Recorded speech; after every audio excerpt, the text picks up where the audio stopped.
So, Sorry.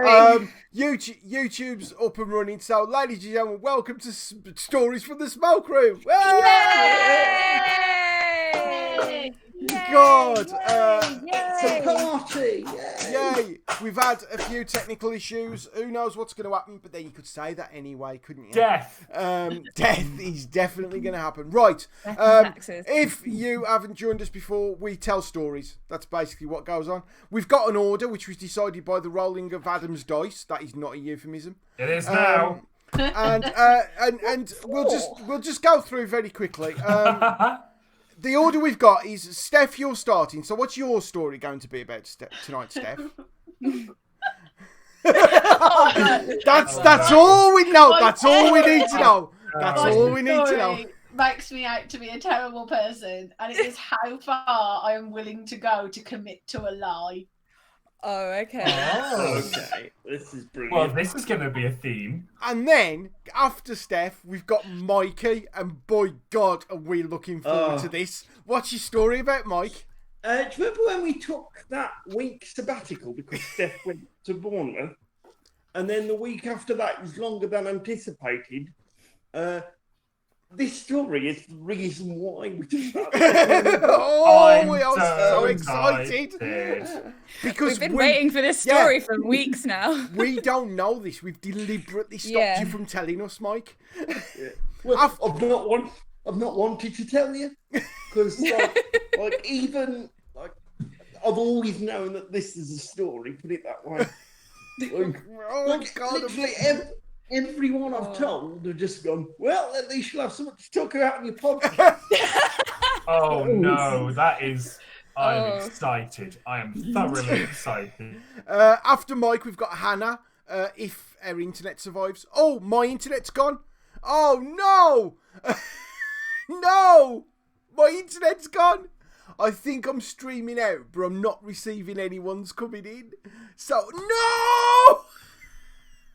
The whole thing's gone wrong. It's just me tonight, folks. It's just me. Oh, no, it's not. Steph's here as well. I'm back. What happened there? I don't know. I genuinely don't know what happened. You all froze, and it was like, oh, it's only me. That was so weird. It kicked us all into our own individual rooms. Oh, wow. That's really weird. Mike's still trying to work out what's going on. Yeah. Okay, while we wait for Mike to come in. Hannah, what's your story about? I am going to talk to you about the only time in my life I have ever put skis on my feet. Okay, well, you're back, Mike. It's all right. It wasn't you, Mike. It was everybody. Yeah, it was all of us. I want to cry so much. Don't cry. I cannot wait till we're all in a room together. Oh no, yeah. No, because even then I'll be like, I'm off. Bye. I'll see you. I'll be back in like 30 seconds. Right. I'll talk out of line with my voice as well. Just like every now and then, just go. Right. After Hannah, Adam, what's your story about? It's about a lie that my then best friend told to his mum, which made our relationship weird. Oh, I have realised I've made it sound oddly sexual, which I'm your friends, the relationship with your friends or his mum? The mum. Right, okay. Yeah. That's really oddly sexual. Oddly sexual. That's how I like to play. No. That is the. I was going to say that's. Oddly sexual. Oddly sexual. Adam Unwin, oddly sexual. Oddly sexual. And then I'm going last, and it's a story of triumph. Oh, yeah. So I worked out how to ban the spam on my phone. So I banned the spam. Ban the spam. Sounds like a government campaign. Right. Ban the spam. Look, we're already 20 minutes over time, so come on. Go! Right, ladies and gentlemen, with a story, please lose your shit. It's Steph Loftus! Yay! Hello. Oh, go on, Steph. So, I'm a terrible person, and Steph Loftus, Clip that. So we all know about my tragic dating life. This is just That's not the One- word that I would use, but yes, carry on. I would. So this is just yet another story from that. So Oh, no. this I'm trying to think how long ago this was. This is at least 18 months ago, back in the good old days where we were allowed to work outside and masks were just for Halloween. And yeah, so it was that long ago. So we had I met a boy from, I want to say, Tinder, and that should have been my first warning. But I'm stupid. So I mean, even at this point, it's a better love story than Twilight. So yes. Wait for it. So yeah, so I met a guy from Tinder and we swapped numbers and we started talking on the phone regularly. And things were okay up until the point that he asked me out. And then I can't remember what it was that really annoyed me about him, but he really annoyed me. And I think it might have been something that he said on the phone, and I was a bit like, I'm not sure anymore. So yeah, so I was like, I don't really want to go out. And I agreed to the date, and I was like, I don't really want to go out anymore. So I need to fizzle this out. Now, any sane person would have just gone, I don't want to go out anymore, blocked his number and moved on with his life. But I didn't. So I'm terrified. I continued for about a week, just agreeing to, yeah, we're definitely going out. And all this time I was going, why do you keep telling him that you're definitely going out? Because you're definitely not. No. So it got to the day we were supposed to be going out. And we were supposed to be going out in the evening, and he rang me during the morning because he was at work to check we were still going out. And I was on the phone going, yeah, we're still going out. It's fine. It's absolutely fine. And Did then you I put have a down, plan at this point, or were you just absolutely like, not. oh Absolutely god? not. And that will be quite evident in about 3 minutes. Oh So, no! so I got off the phone and I was like, right, you've had your opportunity now to say you ain't going. So many times. And you know, we're like T-minus like 4 or 5 hours. Like, you need to sort yourself out. What are you going to I do? told you from No. work.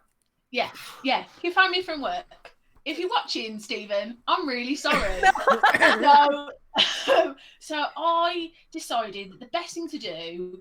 And he's Pace here around the tonight. Oh God! He's Oh not. my God! I'd like to point out that you're stringing this person along and you can't even remember why.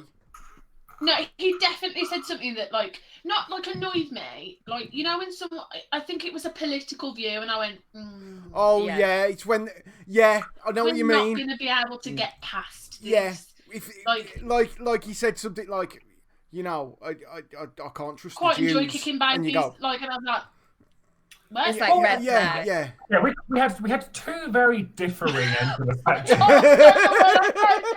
and I'm not sure which is worse. Because we had. You know Let's what? just I've had a really sleep-deprived week. Don't shout let's at me. just clarify. So Dave went to I hate the Jews, and Seth No, I went, don't. I kick babies. I don't. Both are valid reasons for not going on a date with someone. Because you hate the Jews. No, they're fine. Okay, I think that's possibly worse, Steph. Well, it's been fun, everyone. It was really nice doing a podcast, but that's the end. So shutting down now. I'm I love the Jews. That's why I was gutted. telling it. I'm just gutted that the Daily Mail was right about this left-wing anti-Semitism. I'm glad that John T's not here to clip that immediately. I know that he will tomorrow when he watches the stream back. No, Yeah. because I felt, like I said, if I went, no, I love the Jews, that would be overselling it and no one would think I was being Yeah, sincere. you've got to pitch Like, it straight down I the was middle. pitched it wrong, but I pitched it. So, anyway, can we swiftly move on? Let's rewind and carry on because I want to hear what happens with the date, please. So, I after I got off the phone with him, I was like, Steph, You need a plan. I didn't even have a plur.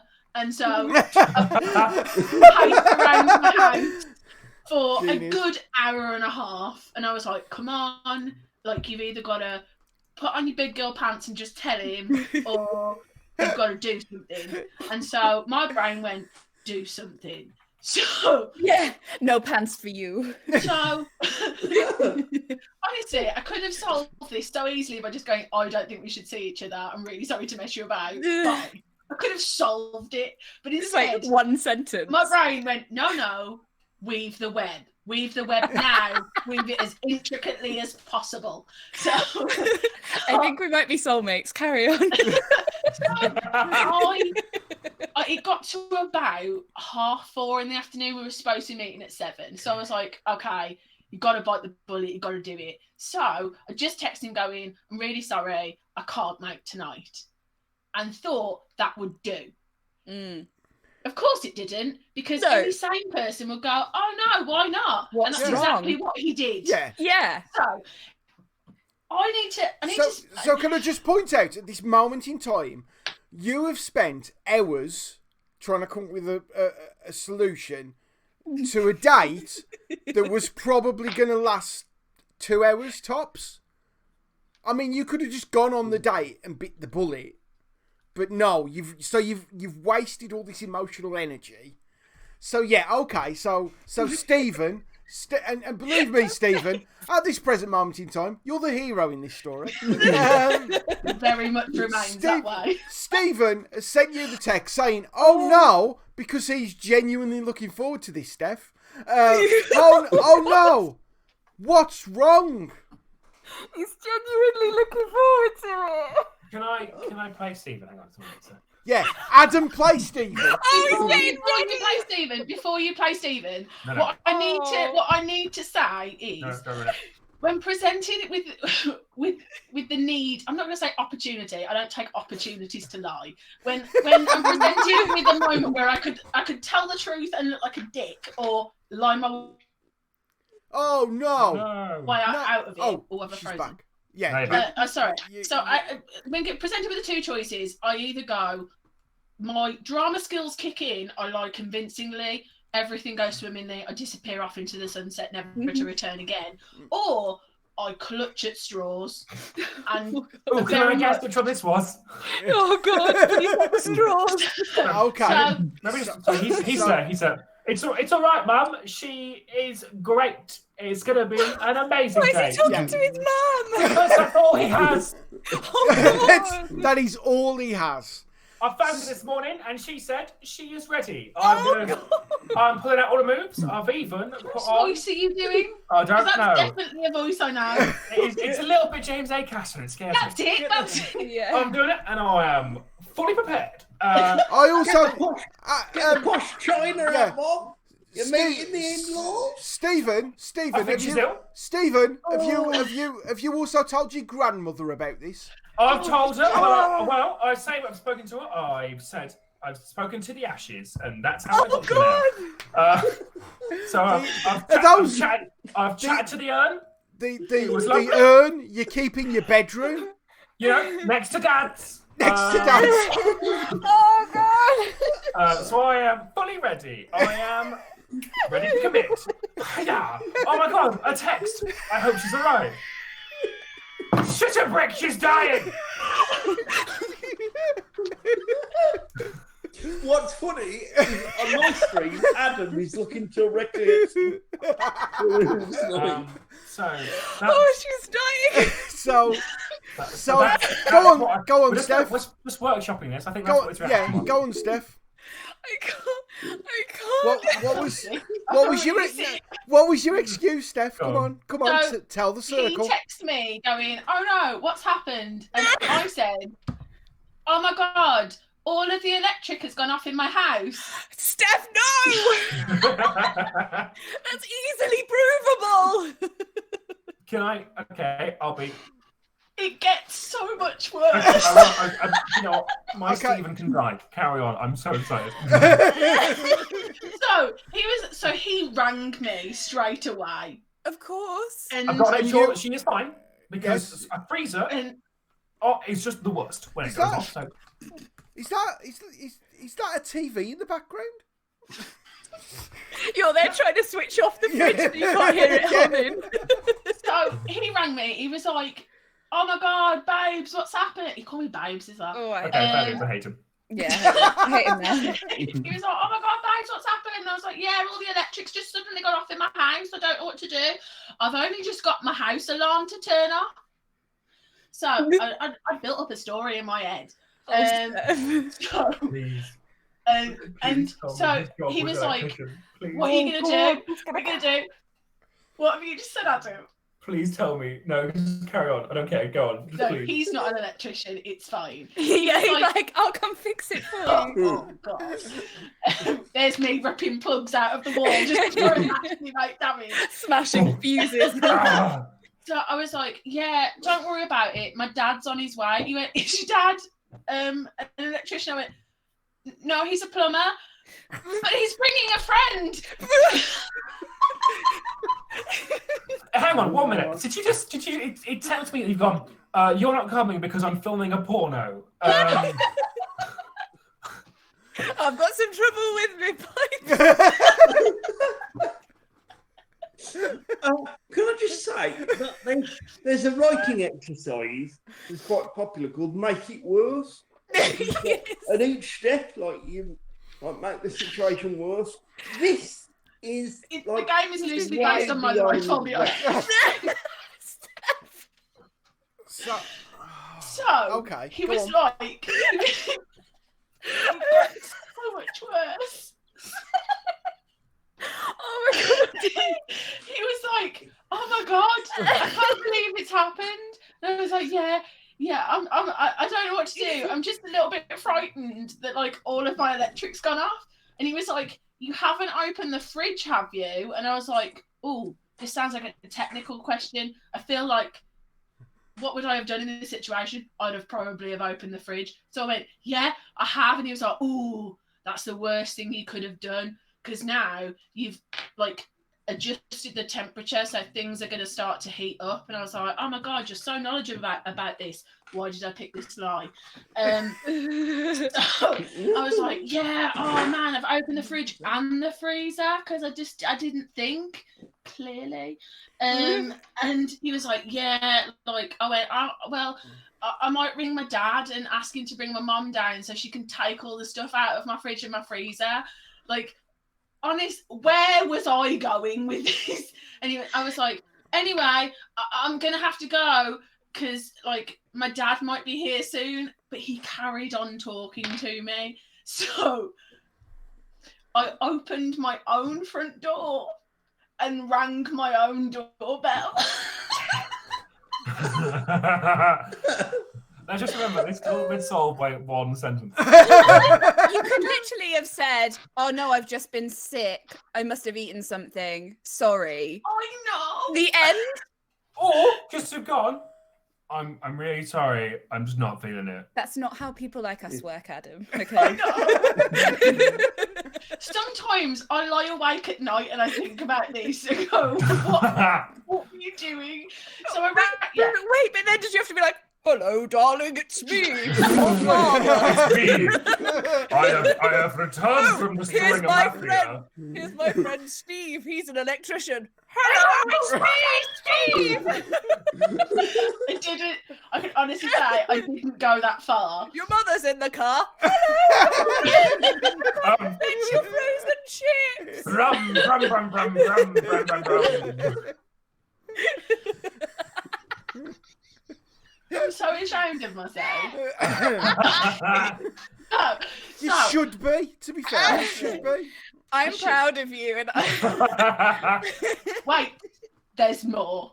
Oh, God. Right. Oh no. Steph, how I'm going. I rang my own doorbell and then went, "Oh my god, my dad's here, bye," and just put the phone down. I thought, he won't bother me now. That's it. The He story will. is over. I can Because just the one thing his nan said to him on her deathbed shut up, was, shut up. was you've always got to make sure that the women are okay. So if you make any connection with a woman and you feel that they're in any kind of distress, you need to make sure they're okay. That's one of the things she said to him on her deathbed, Steph. That's what she said. Always make sure you treat them right. Stop Look. it. I'm doing impressions. I'm doing impressions. Okay, Makes it more real. that's fine. No problem. She's hung up. That's fine. I will. I'll give it an hour and I'll call back. And what I might do is I might just pop round. He didn't know where I lived. He didn't know where I lived. I was very careful. In which case, what I'll do is I'll But just. that's okay because Stephen's got a thing called intuition. I might put a message on our wall on Facebook just to make sure she's all right. Yes, because he's such a lovely man. It's all right, Gran. It's all right, Gran and Dad. How about you? Well, another lonely night together playing cards. I bet I win it Uno again. Oh, Adam. please no. Adam, Stephen's nan and granddad are really tiny.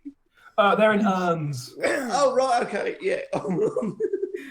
And I'm going to play Happy Family for them. And I bet I get Mr. When he's Buttermaker. dead. Oh, God. Expat Lou has put in the chat, what if he thought it was an elaborate way for you to try and invite him over? Yeah, because you were all like, I'm in my house all alone and I'm All alone? scared. No, because my dad and his friends were Yeah. there. And all the electrics have gone off, and I, a poor, weak and feeble woman, don't know how to work I the just fridge. need somebody to come and make sure my fridge doesn't open. And here's me in nothing but this see-through nightie. What I also love is that this is my Like idea you of took playing. the visiting card out. So, do we want to know how it continues? Yes, please. Oh, yes. So, he called back. Of course he did. Of course he did. He's a About nice an person. hour and a Because, half you know, later. he'd set aside this evening to be going out, and now suddenly he doesn't have plans. So he's just sitting there thinking, God, I hope she's okay alone in a house. He's got drama to deal with now. Yeah. Mm. So he rang me and was like, "Are you okay?" And I was like, "Yeah, like, You're like trying to turn down the sound of like Corrie on the telly. yeah, like." Dad's friend thinks he's gonna be able to sort it, but I might not have electricity till like later on tonight, and da da da da. So I'm just sort of sitting around, and he's gone to get a part. And he was like, He's got to get Got a to get part. Oh, honestly, I What was part? chatting out What of my arse part? at this You know, time. like it's like the pilot light, but of electricity. You need that. He's Yeah. gone to buy a fuse. To which he went, "Where's he gone?" And I was like, Winks. Yeah. Haven't you got any 24-hour electrical wholesalers run by you, Stephen? I went, oh, I don't know. I think he's gone back to where he works. And like honestly, God's at this sake, point, Steph. I was having an out-of-body experience. Going, shut up, stop it. Like this, we're all having a bit of an solves, out-of-body experience. this solves the problem. So I was I like, now and got it up again. he went. So did your mum come round? And I went, what? Because I'd forgotten. What I should have done Always was the make problem, notes. Should have made Um, note. Hang on, was this? And- Oh, this wasn't via text. That's fine. I was going to say, No. yeah, that's all right. So he was like, I went, what? And he was like, you said your mum was going to come down to, like, he had to prompt me. He was like, to get the food. I went, oh, yeah, sorry. Oh, it's just been really stressful. My head's not, like, in the right place. Like, yeah, she came, like, and so I kind of cut the conversation off. And I was like, I'm going to have to go because, like, Dad and his friend are coming back in a minute, and I don't have to ring the doorbell myself again. With the part they've managed to salvage at My 7 neighbours o'clock are on a probably Saturday night. going, why does she keep coming out and ringing around the doorbell? The neighbours are like, she's doing it again. So I put the phone down, and he continued to text me. So he was like, so what are you going to do for dinner tonight then? Being as though, like, have you got any food left? And I was like, he's on to me. He knows. So this is how far I am willing If to this go. story doesn't to end commit with to a a lie. McFlurry in his car, I don't want to know. I took a picture of an empty fridge freezer. And the reason it was empty was because all of my food was Steph. piled on the kitchen table.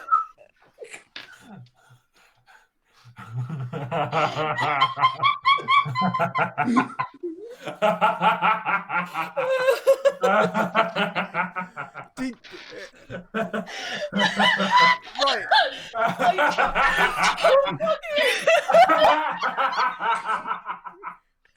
Steph, you're the fucking worst human being I've ever lived. Oh, I love you so much. I took the entire contents of my fridge freezer out. One sentence.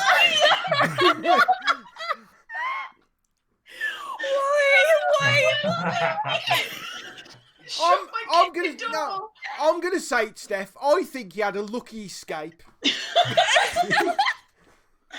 starting to think that the reason I'm single maybe is the problem with men.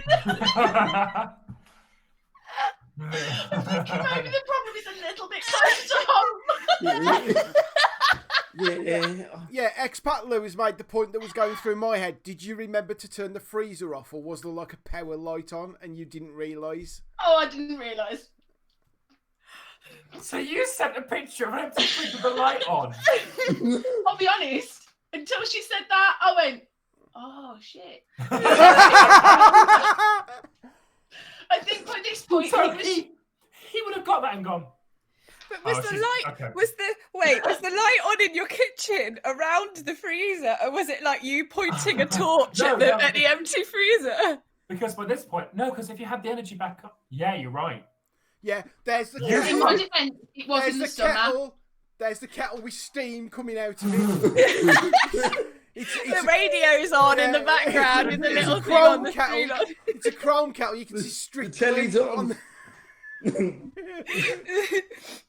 Oh no! The lights are around the island.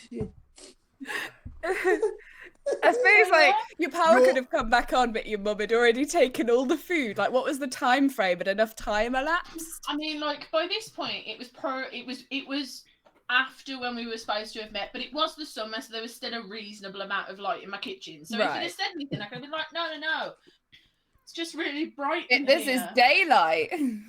Thank God for Greenwich. Thank God for Greenwich Mean Time. No, it's British. Oh my god. It's British summertime then, isn't it? It's Yeah. Greenwich Mean Time now. Yeah. Education with Mike. Student me, kids. And welcome to our regular segment. So my question is, how did you not? When he went, so did he try and plan a second date? Yeah, what happened then? No, we kind of just. Oh, Stop. he noticed the electricity was on. Yeah, Yeah. 100%. Yeah. He was Like- like, this woman's a nutter. Yeah. Yeah. Oh dear, Steph, you horrible, horrible person. Yeah. I mean, I love you, but you're horrible.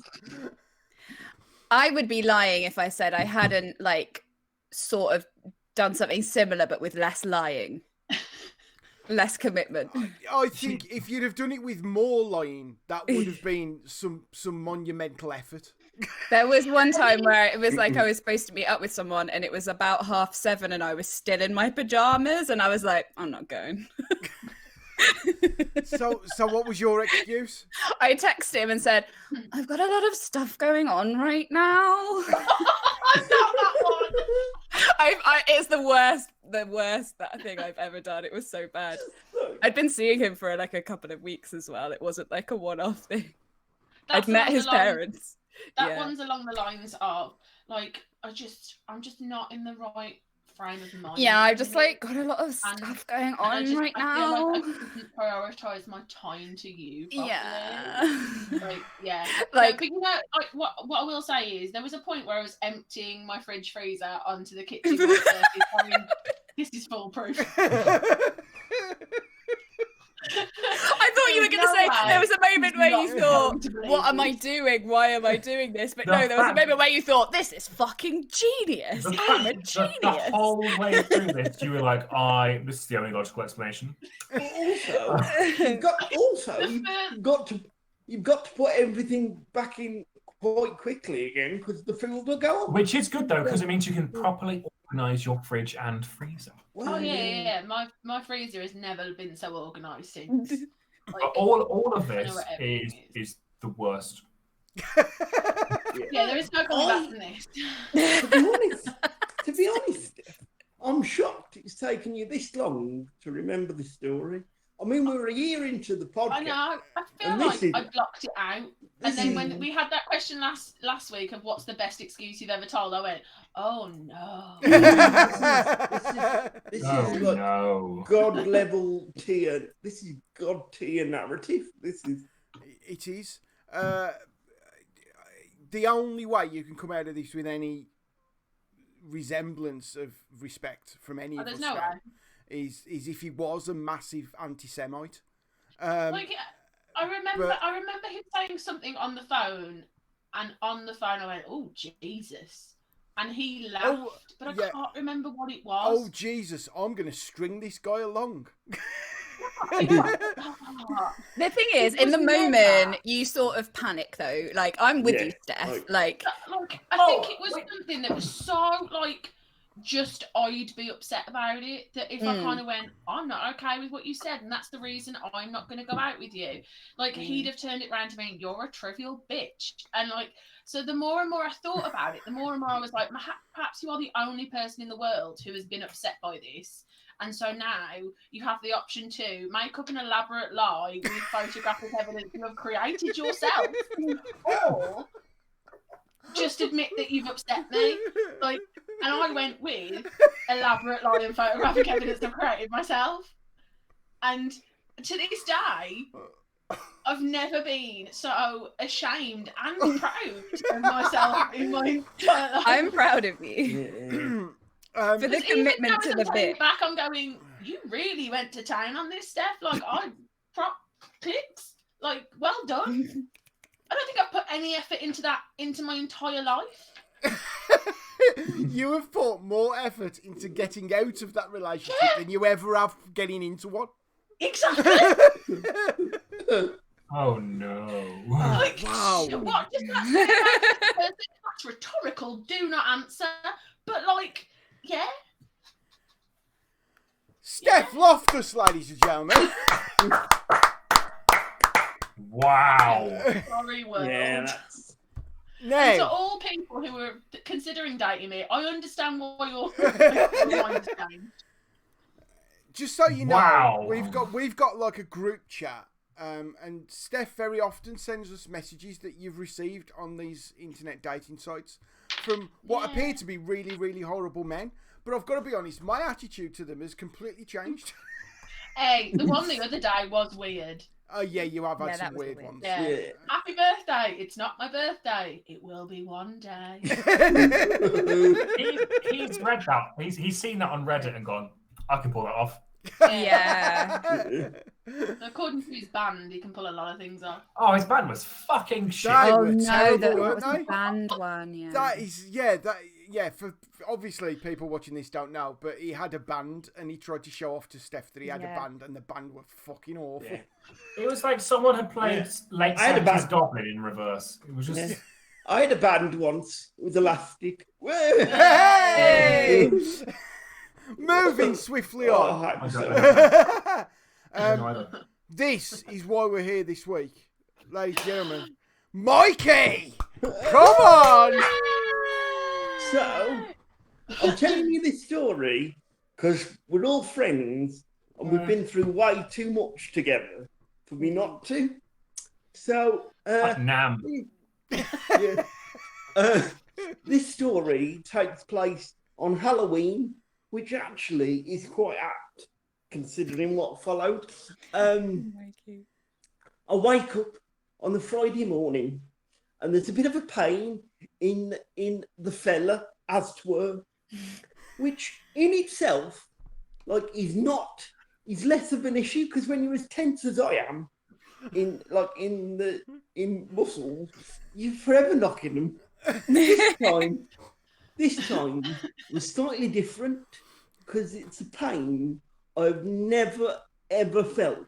Like, to the point where I spent most of the day doubled up on the bed, and every time I moved, it was like the earth tectonic plates were moving as well, and just like it got to about tea time on the Friday, and I thought, nah, this is weird. This so we called the Mom, doctor. I need an ibuprofen. Well, I just want to appreciate as the will fact come that you, clear later, I can't. And we'll get to that point later. Oh my God. Oh no! So, I'm so excited. so we ring a doctor and he says, yeah, I'll be there in an hour. So the doctor comes and like, he examines the stuff and he says, The stuff. yeah, might be a, he says, might be a torsion. So what I'll do, Oh, What? I'll no. write a letter. What? Oh, don't Google it. He said you might have twisted it a little bit. So he says, what I'll do. Right, I am judging how painful that is purely by the reaction of Adam and Dave. I had a Yeah. teacher who made the mistake of telling us once he had a torsion, and What's a torsion? so them, right? You know them. Yeah. Yeah. Ooh. Yeah. It was that bad. It was that bad. It made me sick earlier in the day. Oh. Like, yeah.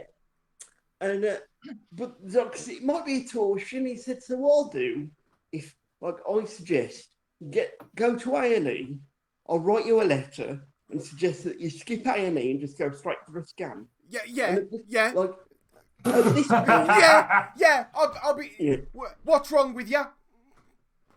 yeah. Just fucking. I don't care what you. Just everything. I want My scans. bollocks in a I want teacup injections. Just everything. Yeah. Yeah. Oh God, man. I know, Oh fuck. I know. Yeah. So like at this point, like my anxiety is up. I thought, like Yeah. my heart's racing, like I'm sweating, like, and all my family are like trying to calm. Like just go, it'll be fine. Like, you know, just see if there's anything up, and like we'll see you later. So this is like what, just before 7:00 on Halloween night, which is a Friday. So if Halloween's not bad enough, then A&E on a Friday is going to be mental. So like as we leave the house, And you've got to deal with all the trick and treaters. yeah, see you in 12 hours. So me and Dad go up to A&E. We see the triage nurse quite quickly, Love that and word. I explain to her what the problem is, and she hooks me up to the blood pressure monitor, looks at the monitor, looks at me, and goes, "Think I might hook you up for an ECG."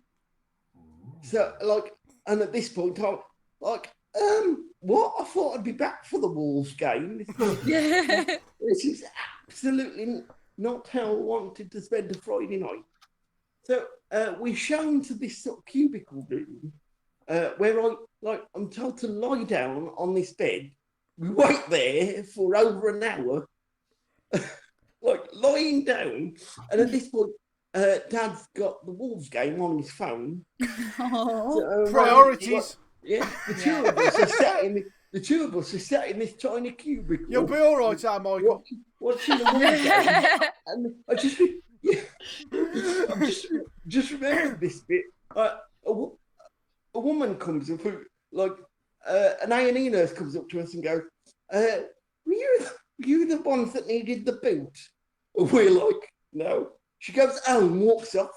So if that's not an indictment as to how overstretched the NHS, What would happen if you said yeah?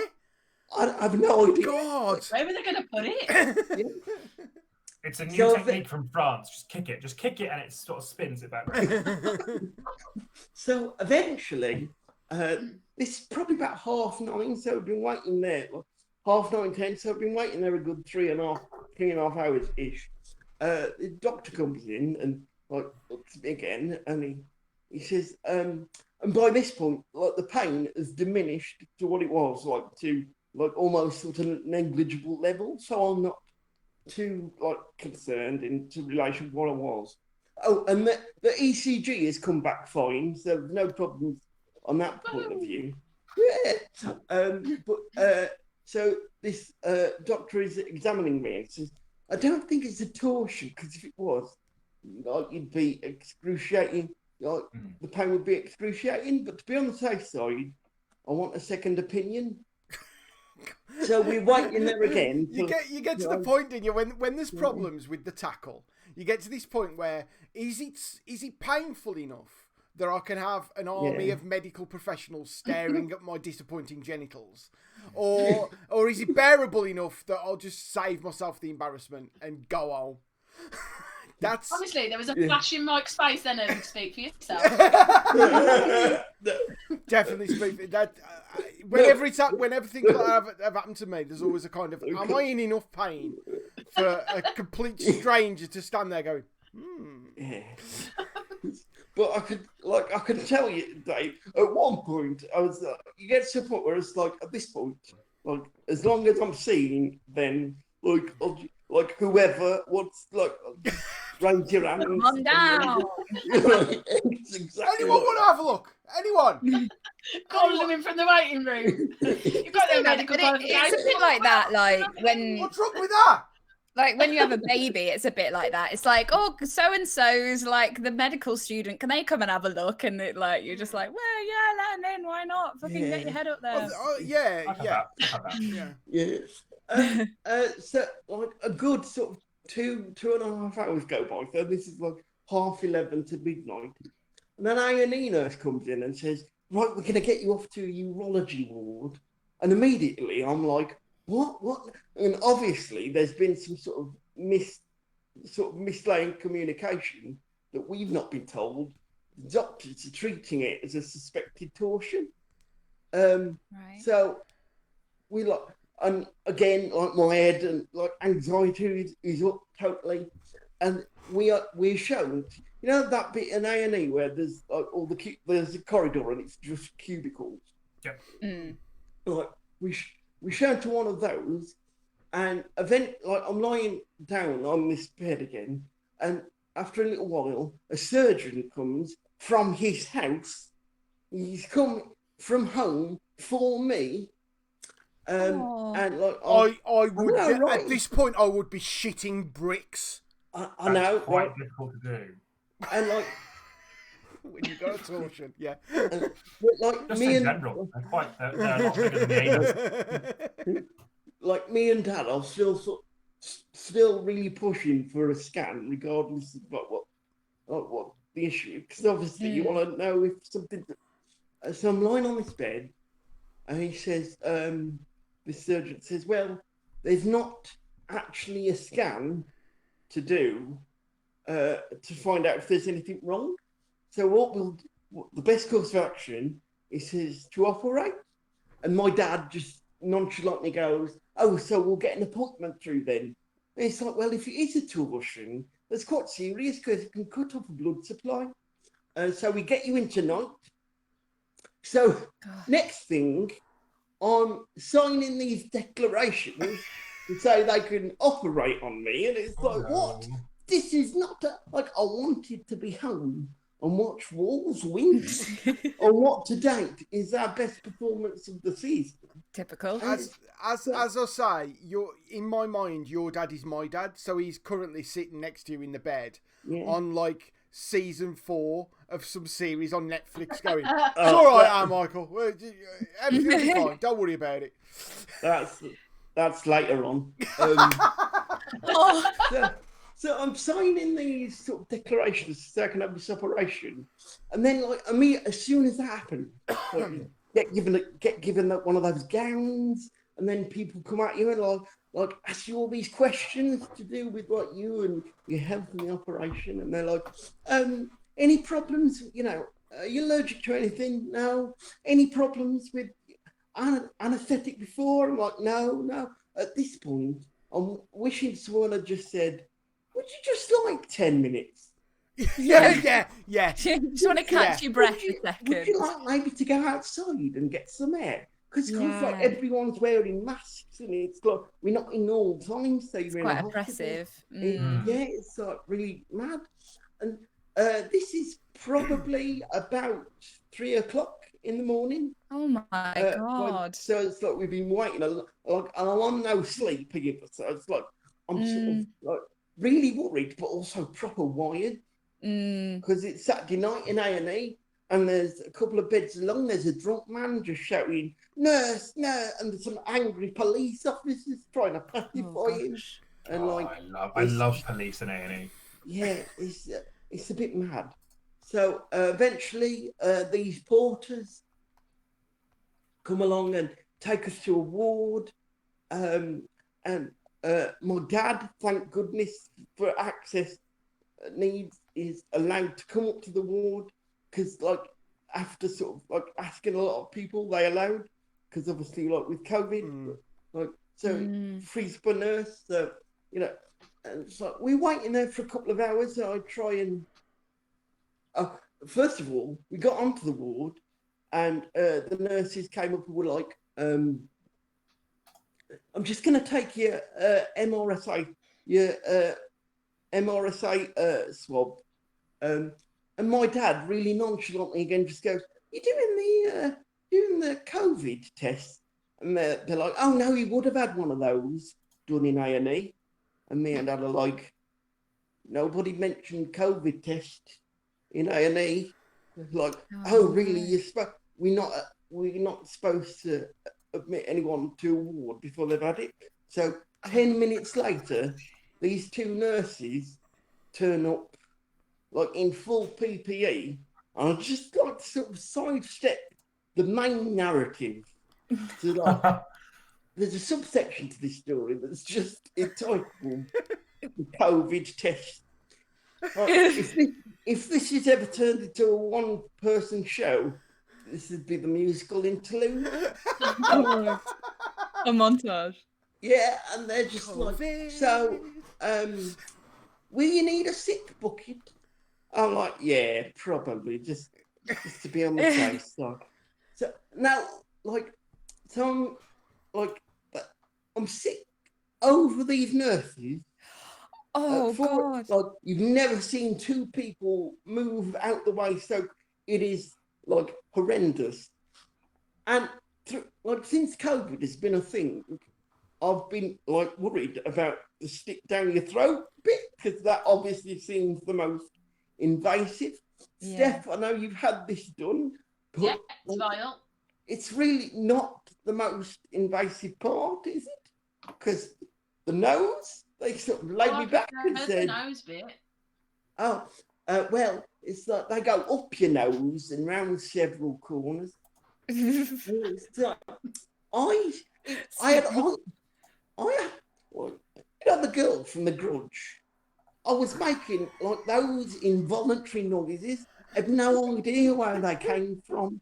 But I'm sure at one point my eyes rolled back into my head, and I had eyes like a one-armed bandit. It was, and they were like, after I've been sick, they were like, "Do you want to do that again, or should we just?" They were like, "Nah, let's just chance our arm and go straight to the middle." And at this point, my dad is there, like trying to stifle his laughter. To be honest, I think I'd take the chances with COVID, and all the nurses are agreeing. Right. Did Did your dad have to do a test as well? No. He's in the waiting room. He's watching that Jeffrey Epstein documentary. Nah, he's got Match of the Day on. Yeah. You can just hear in the background.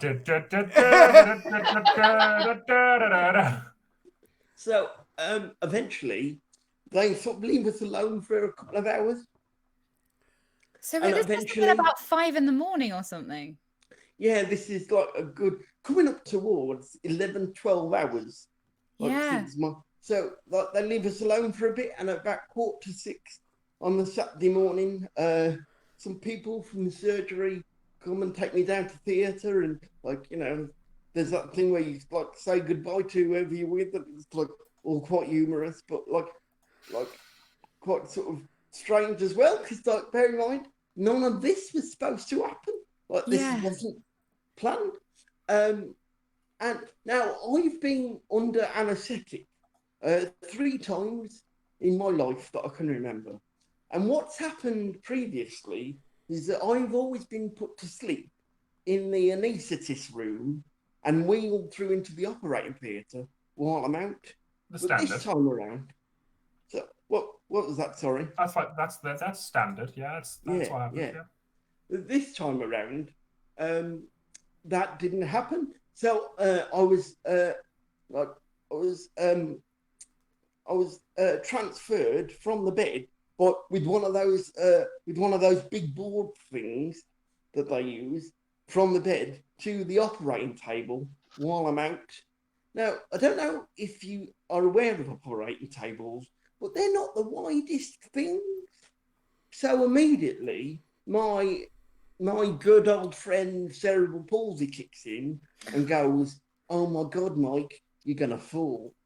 Now, My friend and yours. yeah, if this were like a normal time, I'd probably sort of sit on that fear for a bit and just trust that I'm not. But like, obviously, again, this is the plan. So I'm like, "Oh, excuse me, Miss Surgeon, I do not feel very safe here. I feel like I'm going to fall." And she's like, "No, you're not with us. Don't be silly." I'm sort of thinking, well, like, out the people here with lived experience of acute brain damage, I have very much like got Cornered that. the market in Like, there. excuse me, anyone? Did anyone notice the wheelchair as I come in? Can you see the shapes? You know what I mean? It got to the point where I was that anxious. I actually asked the surgeon who was going to do my operation if there was likelihood of me falling while I'm out, and he just looks at me and goes, "Oh, no," like try to stifle like a sort of a polite laughter, and he just goes, "Oh, no, don't be silly." So my last thought as I'm put to sleep is, "Oh God, I'm gonna fall," and I'm also put to sleep under the operation lights, so that's quite ominous. And like, there's only so many times you can make the joke, "Ha, these aren't the spotlights I'm used to." Like, and, everyone. As if I'm going out on a joke. Yeah. That's such a good joke. Oh, so good. Because like at this point, everyone knows I work in theatre, and like they're like, "Oh, it's amazing!" Like the nurses have said, "Oh, I remember the first time I went to see Sound of Music. It was great." So the last thing I'm thinking before I'm put to sleep is, "Oh my God, I'm gonna fall." Now, this operation should have taken about an hour to 40 minutes to an hour. I waked myself up with a cough. Now, this cough is not a cough that says there's a frog in my throat. It becomes immediately apparent that this is a cough that says my lungs are hanging on by a thread any minute.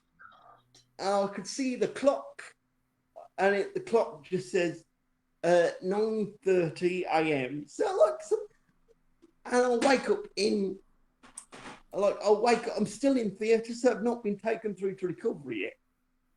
And like all of these sort of surgeons around me go, "Oh, don't worry, you'll be fine. It's like you've done so well. It's so great." And you know, when people say they've been kidnapped from and taken by aliens and sort of taken for tests. I'm really out of it, but I can sense there's at least maybe 10 surgeons, all people in scrubs around me. And eventually I'm wheeled through to recovery, and I know I've got there's an oxygen mask on, and I'm hooked up to cardio monitor. And so eventually this surgeon comes in and he sits me down and he goes, "The surgery was fine, but a bit of an issue." He says, "So it turns out what had actually happened was the ventilator that they put in like down your throat to help you breathe. So when they put that in while I was out, I'd choked, been sick, because you've got no gag reflex in your lungs, you can't bring it up. So all this, all this horrible sick stuff, it just sort of settled in my lungs a bit. So like, and then like I was sort of around a bit more, but not enough to know like totally what was happening. And then it occurred to me that this surgeon was completely the doppelganger of a friend of Arena Theatre and 1448 veteran George Atwell. Honestly, this is true. I'm like, George is here. That's nice. Hello, George. Why is George Atwell talking to me about my lungs? This is weird. Oh God! I later found out that it wasn't George. His name was Ian.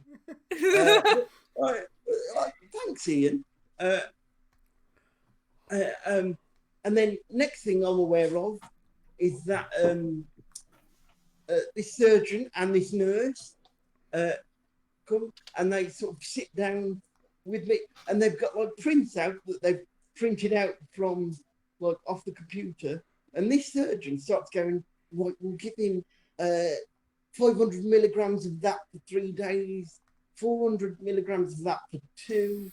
What he's doing is he's working out the medication I need to get rid of this like stuff and infection in my lungs. I'm lying there thinking, wow, you're a magician. Like, you're great. Just how you'd essentially worked all this out on what is basically just a teaching handout. Isn't that amazing? Next thing you know, my dad comes running around the corner and he says, "You're right, Mike, you're right." He says, "I'm just texting your mom." He said, and she said, "This has happened before." And then I remember that when I was about 7, I had some Botox injections, and it had happened before. But like they're used to make your legs a bit supple. Yeah. Like so it sort of helps. Oh. Yeah. Because to relax and it kills the nerves. Yeah. Oh. Yeah. It's Shit, clever. you learn. Yeah. And like, I remember when I was 7, it had happened before, but because I'd not had a moment of clarity for about 15 hours at this point, I bet you've not like slept or anything. Like, no, before the whole I'd totally forgotten. Dad had totally forgotten. Like everyone was so stressed at home, they'd forgotten to mention it. And so sort of like what follows is essentially sort of me like telling myself that if I'd have just mentioned, oh, you know, sorry, Mr. Surgeon, if when you do it, don't shove the pipe down my throat because I might be sick. That'd be lovely. So that'd be grand. Cheers. Yeah. It's not your fault though. Like you don't expect that to happen. Like we'll get to that bit shortly. I mean, it wasn't really your job to remember what happened when you were 7. Yeah, no. But your dad shouldn't have been in the waiting room watching Death Note on Netflix. You know what I mean? It is a very good show. They should have made a note on your notes, surely. If that's what the notes are for. The note. I made a note of notes. I text your mama, Michael, but I'm telling you, I'm scared that my battery's going to run out. Why is my dad Northern? Yeah. I told you, Mike. He's just this generic father figure that's mainly like my dad at this point. Was your dad Northern? No. This makes no sense. Go on, Mike. Sorry. Essentially, what follows is me and my dad, like, on a ward for 5 days, and like I am going through a lot of, oh my God, this is my fault. Like, if I'd have just mentioned like something, this wouldn't have happened at all. And the thing that occurs when all the nurses were really lovely, and like everyone was great. Apart from the two you'd vomited on earlier. Well, they were like, fuck that guy. Yeah, no, I was most apologetic. I just feel like we're all better people afterwards. And it's like, Mum just said, I ain't. I love you, Mum. We're all, I think you might have just won the internet. And, like, in all honesty, like, I just feel like a little bit sad. But I'm fed antibiotics through a tube in a cannula in my arm for 3 times a day. I'm on oxygen for a little while, so that's cool. But there was this one morning where, like, as I said, all the nurses were lovely, but there was this one morning where the nurse comes in and says, "Now, are you swallowing fine? Because apparently when you aspirate your lungs, they have to check if you're swallowing okay, because there's a danger you could aspirate again." And I'm like, "No, it's all fine."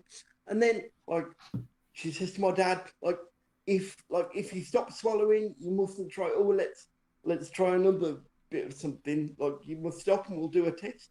And then for some reason, this nurse starts to do an impression of somebody choking at my actual face at like 7 a.m.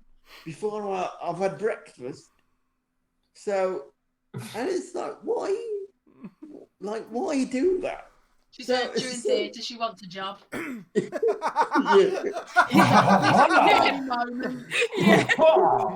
It's like that scene from Friends where Joey does the wedding speech. I'm so cold. I'm cold. Yeah. And then, so basically, I just and everyone's like, turns out that the surgeon has sort of pushed for a speech and language therapist person to come and assess me. But everyone on the ward is like, well, he's swallowing fine. We don't. Yeah, he is. Sorry. Yeah. Luckily, I'm wearing my headphones. So I'm on me. And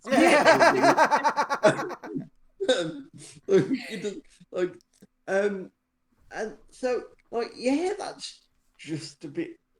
So basically, I just eat these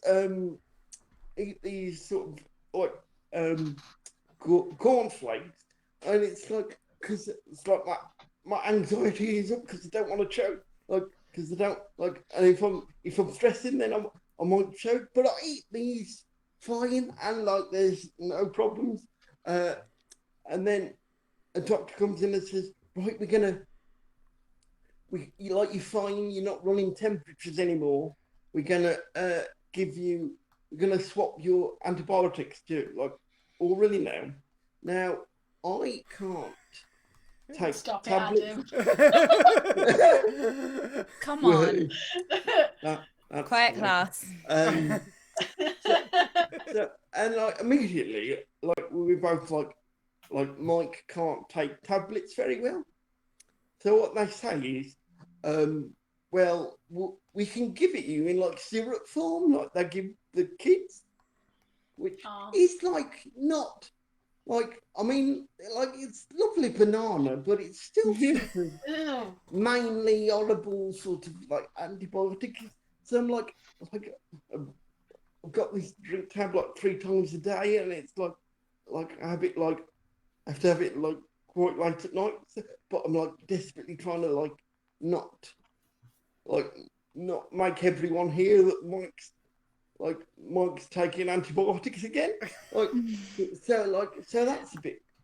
It sort of gets to. So I've been in there since the Friday, and it gets to the Tuesday evening, sort of late afternoon, and I'm like this is just a bit shit.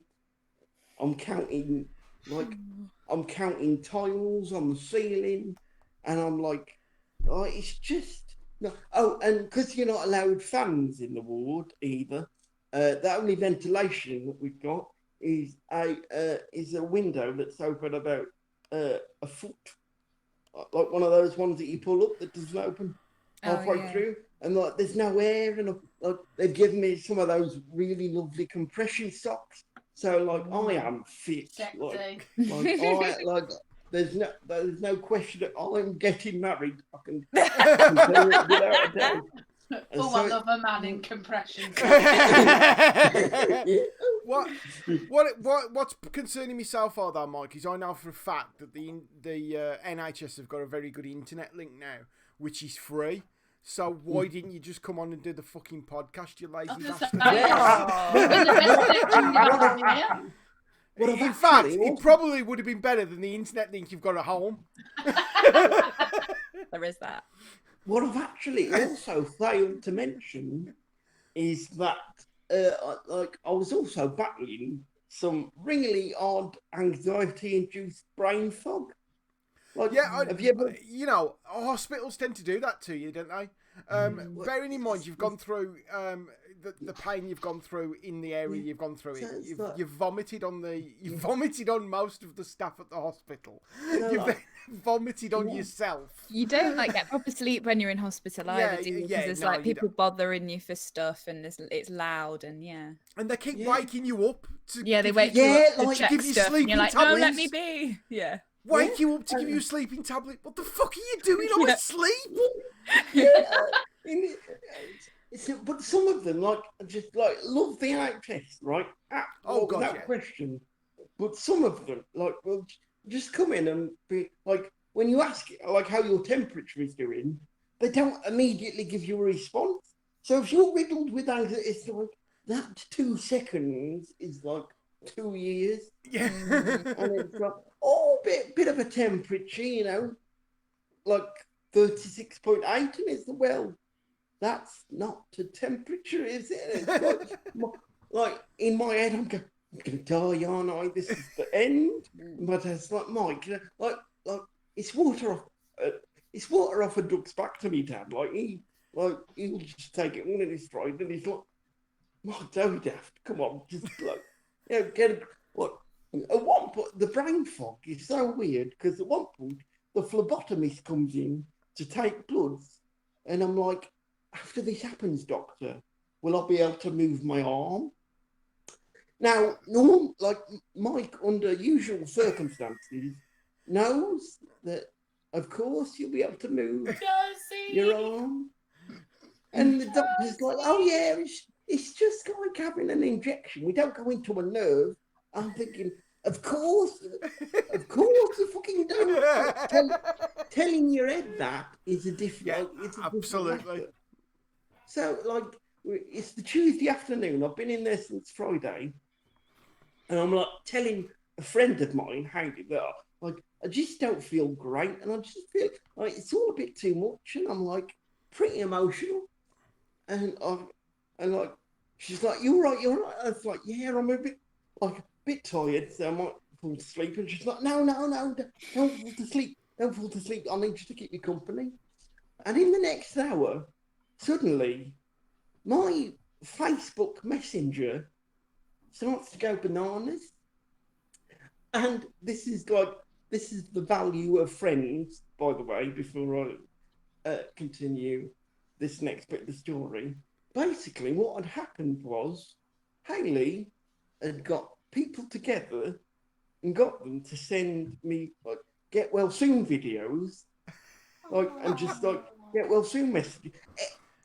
Our good friend Eddie Torridge sends me Eddie Torridge. I'd forgotten about that. Never gonna leave that down, am I? Sends me a video. I'm pretty confident he's the suavest man ever, because he's wearing the knitwear that only rich can get away with, and he sat there with a a brandy and he does a cheers in that sort of get well soon. You're not very well, Mikey. Get well soon in that sort of like really hushed tone.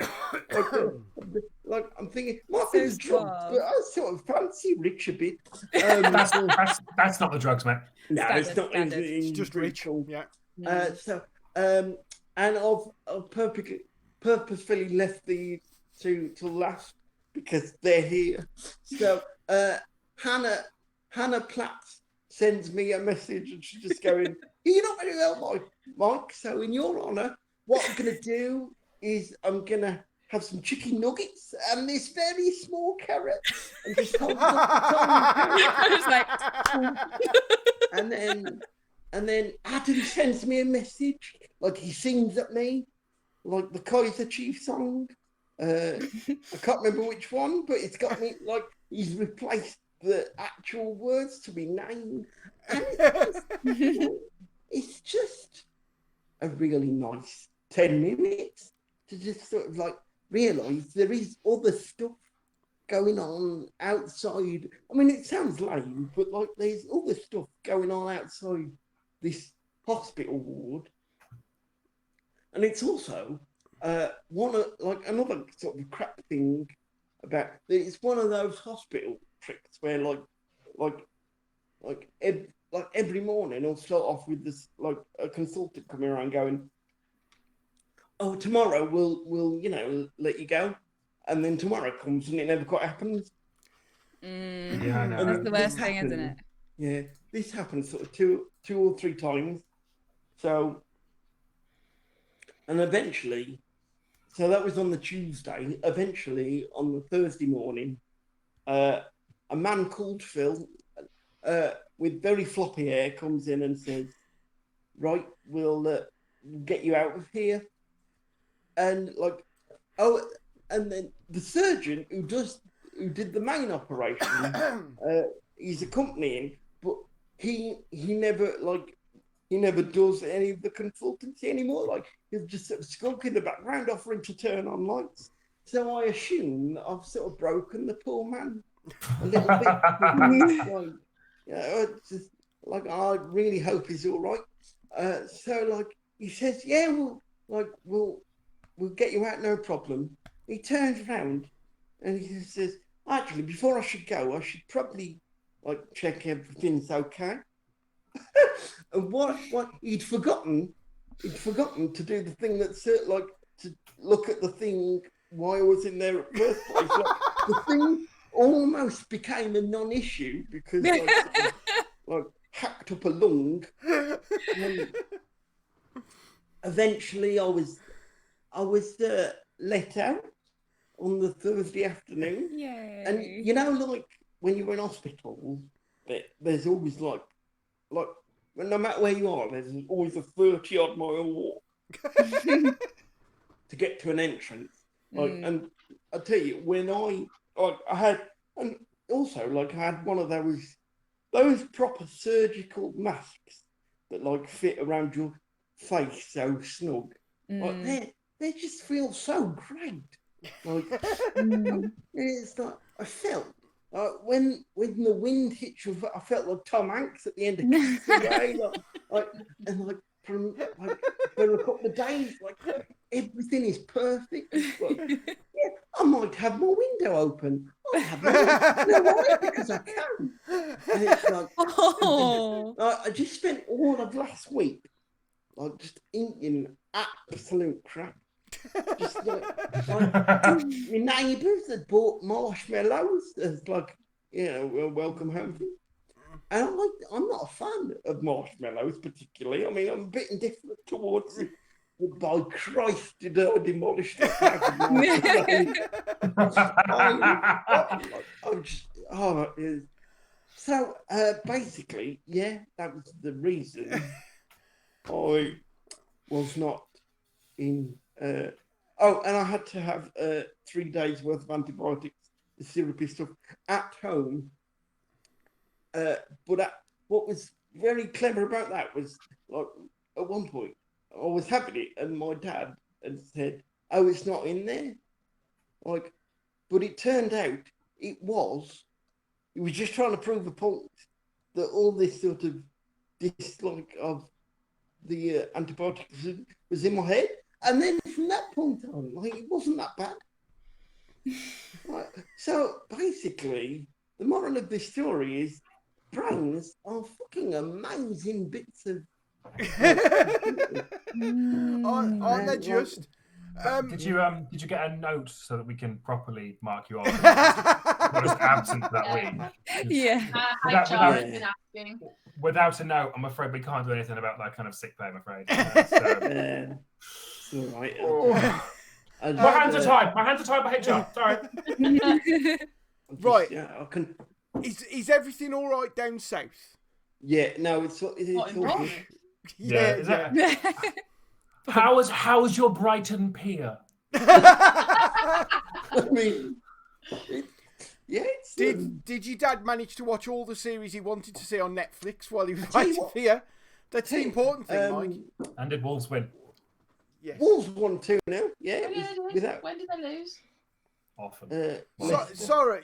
I am really losing interest in the Premier League at the minute because of VAR. Oh, shut Yeah, up, it's a bit crap in it.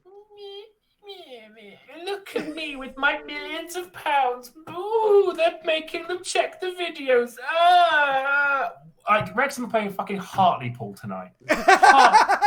Hartlepool. We lost to King's fucking Lynn. So, exactly right. I've seen us lose at Wembley to North fucking Ferriby. You can fuck off.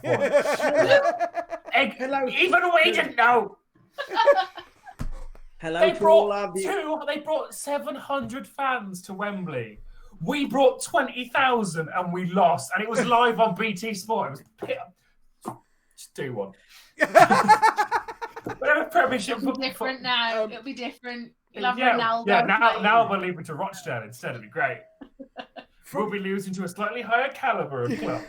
From our I point too of- have an opinion on VAR.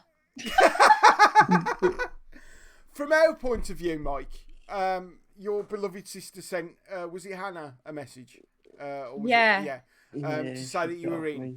And then we all ran off and set up our own WhatsApp group where we're all going, is he all right? Is he all right? Have you heard anything yet? Have you heard Who's anything? heard Has anything? anyone heard anything from him? Yeah. I don't want to send him a message because I mean- I don't know whether he's going to get it. Look, it could just be a message that goes we didn't to want a to, like, phone bother that's in a you. morgue. We don't know what's going on. Please, We someone didn't want to, tell us, like, is he worry okay? you. Is he okay? Is he okay? Oh, he's okay. Right, it I mean- wasn't like that. It wasn't like that, Mikey. No, What Dave's was it? like that. Dave's All was of like Dave's. that. But we Did just you? we were like, oh no, we didn't want to like bother you, or we didn't know if you were getting messages in the hospital, so we were like, oh, you know, we don't want to keep sending messages that he like can't Oh, reply to. Every morning, Dave Pitt says, "Have we heard anything yet? Is he home? Is he home? Every day's like, is he home? single When's he morning. coming home? So I'm extremely delicate. Like a Fabergé egg with wheels." Yeah. Yeah. That's going on your Tinder bio. Yes. Oh, Because he's yes. expensive. One minor detail I've just remembered. So before Phil, the floppy-haired Phil, had left the room, it was very handsome chap, by the way, as a metrosexual male. Is he single? Metrosexual. Can I make up excuses for him? We did not get that far, I'm What afraid. were those eyebrows, Steph? So my dad says, if this, what are the odds if Mike has other surgeries that this happens again? And he says, when it's planned, we can put stuff into play, but when it's emergency, like it was, there's always a risk. So that, that's why he probably wasn't on a record. That's probably why no one at the hospital was aware. But also, that just made me feel a bit better. Yeah, Well, in it's future, probably you know, it's something that can be accommodated. Yeah. Yeah. But you're back now. Oh, yeah. I'm back now. You're back It's now. all Here he is. And you're not allowed to have any more sick time in the next 6 months. No. Yeah, you've used up Used your. it up. Otherwise, Okay. you will advance to a level 2, Mike. Oh my god, we should do his disciplinary hearing on a lock-in episode. Oh God! I just work out his Bradford factor and just start. What does that involve? Oh, I think let me get I used to know the equation apart. It's sick days squared times total. No, yeah, separate number of instances squared times days off equals the Bradford factor. I'm so glad I've never worked in does- the private does- sector. Does the Bradford factor do nice biscuit? So it was one absence, but it was a long one. How many days of absence was it? It's making me feel a bit sick. 6. It's only a 6 on score, but if that was Just 2 like, absences, we'll be working out Can you yours leave? next. Can you leave my absence out of this? Hey, Bit of blue. Nuts. right. bit of blue for the dads. For the Okay, listen. Beautiful. We've been going quite a long time, and we've I still would got just- 3 stories to go. So, do you want to carry on? Yeah, let's carry on. I Right? can make my story 10 minutes. Okay, right. Next, Mikey, ladies and What's this, gentlemen, Mikey, And Jasper. and Jasper. it's good to have you back, Mike. I was genuinely worried. We were all We were worried. We just went screaming like Dave was. I I was under that I bus. also need to point out that, like, I know Mikey went, Hannah and Adam, like, did messages. We also messaged. Me and Dave also messaged. Yeah. Yeah. We just weren't on that message. Yeah. People watching going, heartless pricks. Yeah. Dave, I'm Okay. I'm not on Facebook, so I didn't know that this was going on. Because Yeah. Dave's Yeah, too good for it. I'm too good for Facebook. Right. Up next, Hannah Platts, ladies and gentlemen. Oh, hello, it's me. Hello. I was just wondering whether to do a shorter story, if we've not got much time, Oh, just go for it. or should I just tell the one I was going to tell? Go on then. Okay, so, Quicker than that. oh fuck, I can't remember what I was gonna say. Why do I never practice? Okay, so it was Christmas. I was about like 14, like 15-ish. No, I must have been more than that. I think it was 2003. So what was I, 16? 28. 97. It was we had been to we'd like had a long time where like we hadn't like been on holiday or anything because like my dad got made redundant and Yeah, he like didn't- backstory. He didn't have to We, lose like- any money to the tax man. No, because we didn't have any like so it had been like a long time where things had been quite shit, and then my dad set up his company and he was like, okay, we're okay now, so let's celebrate by actually going on holiday somewhere, and it's Christmas, so let's go somewhere where it's snowy, let's go to Austria. And we were like, okay, so we like booked this holiday to like a random Austrian town because it was like, it'll look like a Christmas card, that's a Christmas thing to do. So it was only for like 3 days or something, so we flew out there. We all know what Adam's looking for. That's the great thing. No, Carry on. Yes, carry on. I think Carry I on. just wanted it to look like a Christmas card. It was the first time I went on an aeroplane, and so we flew to Frederikshavn, which is actually in the south of Germany, but it's like you just go over the mountain or like through the mountain. Stop trying to call me a Tory. yeah. I'm trying to do this quickly, you prick. Through the mountain. Did they make You a go through special the tunnel? mountain. Yeah, they make tunnels through that. So you go through the mountain and then like to like some random little town in Austria. So we flew into Frederikshavn and it was like a blizzard. It was like snow like I've never seen. It was like massive snowflakes coming out. Like the window was just like snow and everything. I was like, oh my God, it does look like a Christmas card. It's amazing. But it was quite turbulent, obviously, because it was like... a Christmas card where you've got all the kids going. Where you're like, "Ah!" like maybe we'll die in the Christmas card.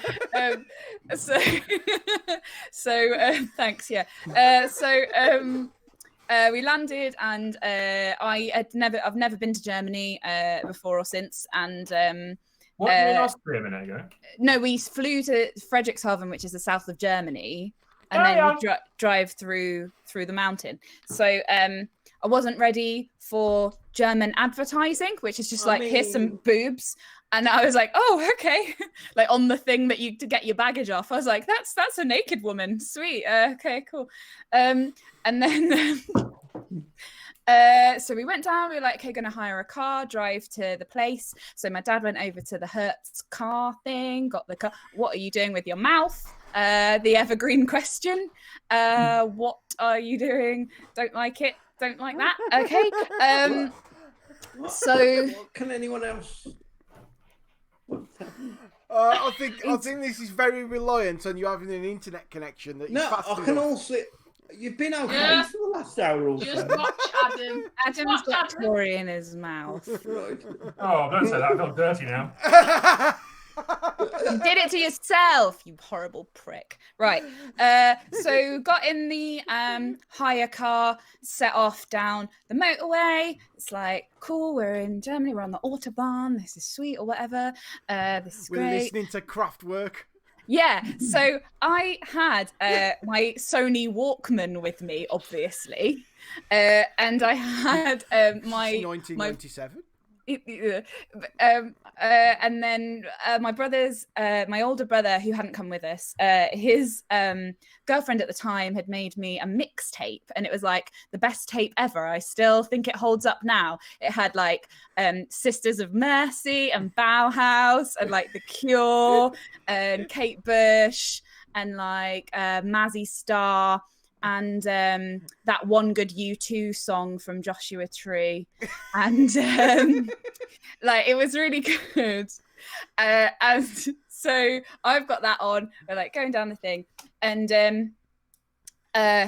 when you go through I'm trying to be quick. You're not helping me. My brain is like this. I'm trying to be quick. Okay, so we're going down. You go through, and then you're driving along the Alps, and mountains. And so the road is like on the side of the mountain, and like. So it's like the mountain is like on this side, and it goes up for like forever, and then you've got the lanes. There's about 4 lanes of traffic. It's like or maybe more even, but you can't tell where the lanes are because it's just snow and ice, like compacted. Nice. So you're just driving on snice, and then there's like a little tiny Nice. just driving on snice, and then there's like a little tiny little barrier on this side, and then you're sort of level with the tops of these massive pine trees as it goes down the mountain. So you're just driving around that. Thanks. Yeah. You're driving on a mountain. It's not a Tory thing. You know what I've just realised? The way you're describing this scene sounds exactly like you know that opening to the Italian shop where he's driving. Yeah, Matt Monroe playing. Oh yeah. Right. It's like that, but in winter. Probably. Yeah, but with snow and ice. Yeah. Could you imagine if you was doing it in an open top car? Well, so the thing is, we're in this hire car, and it's like a kind of normal sort of saloon, like I don't know what it was, but like cars look the same to me, but it kind of reminds me of like a Mondeo, that sort of size of car. Was it a Mondeo? It could have been a Mondeo. It was 2003, but it's that type of car. And we start to skid on the ice, and like the car's like going like this, and it's like that's where the down is. On my headphones, on my mixtape, I'm listening to the Sonic Youth classic Death Valley 69. So all I can hear is Death Valley 69, and we're sliding towards our death in a Death Valley. Well, and so my dad's like, tell one day on a podcast. I was like, this would make a great story in like 20 years.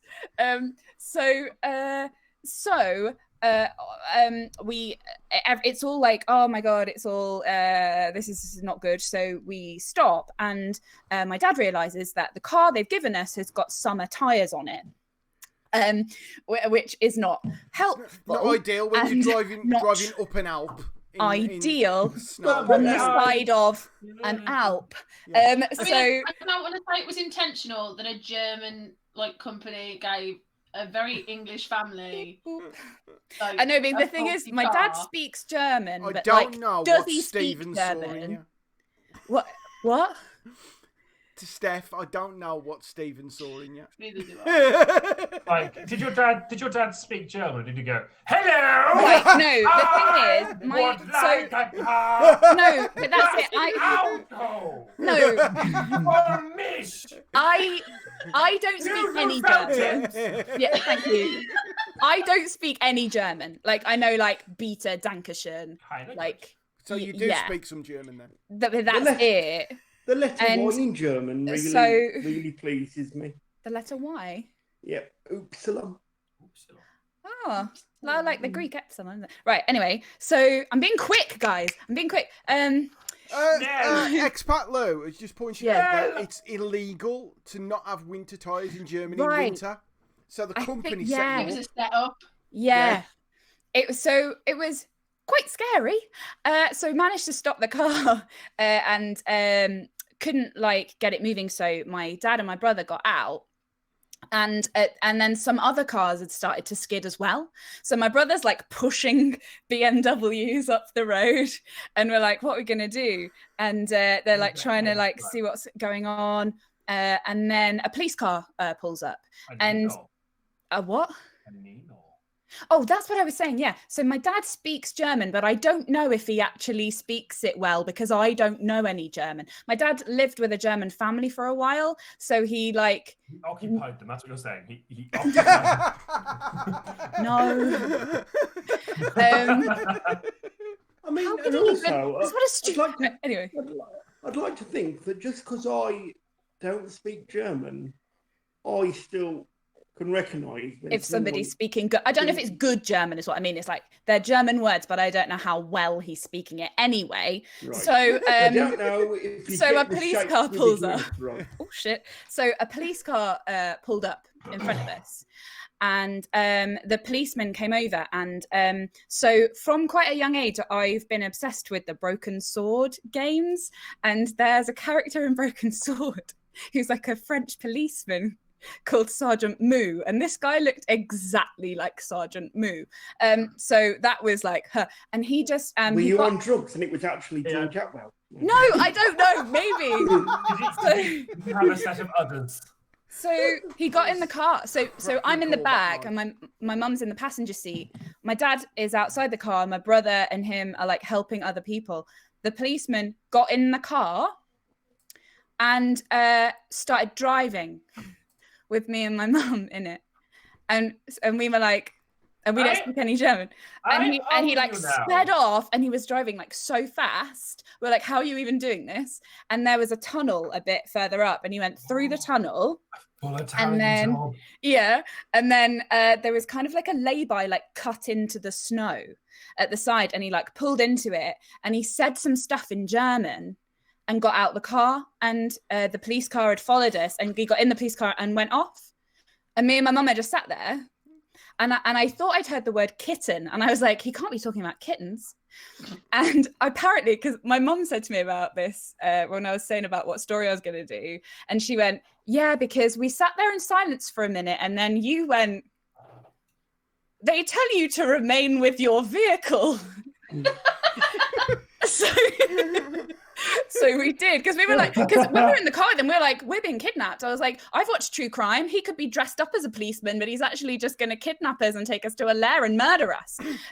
But he's got a gun on his belt. Like, what do we? Yes. We are an anxious group of people, aren't we? I know. Like, maybe I'll Yeah. die. We are overthinkers, not so anonymous. What if he bought that policeman uniform and he's actually a serial killer? What if he's killed the policeman and Yeah, taken his and took his uniform? car and his gun and his anyway. So we just sat there, and eventually my dad and my brother come up like, they've had to like walk the whole way down the road, helping people with cars along the way. got in and we were like, he said something about a kitten, we don't know. We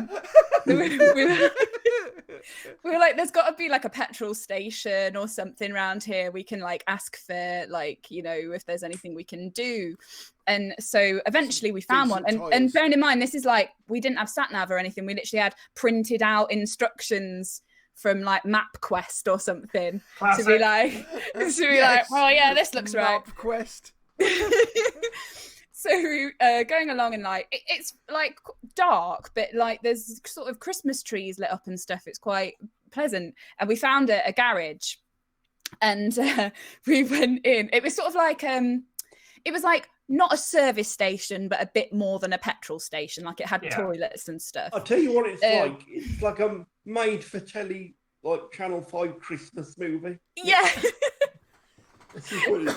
So it was like the guy in there, and he looked exactly like Hare Lip from League of Gentlemen, but with a ponytail. And I was like, oh God, we're gonna die again. And then as we were leaving, he was like, Alice class, and I was like, because that's what he says. So I was like, right, we're definitely gonna die. And it turns out, what he said was Schneekitten, which is snow chains. Because like my dad asked the guy and he was like, oh yeah, Schneekitten, yeah.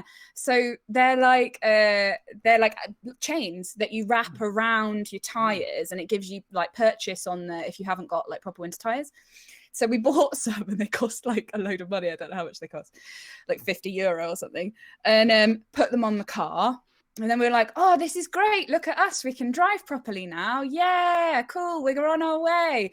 And then we get to another tunnel.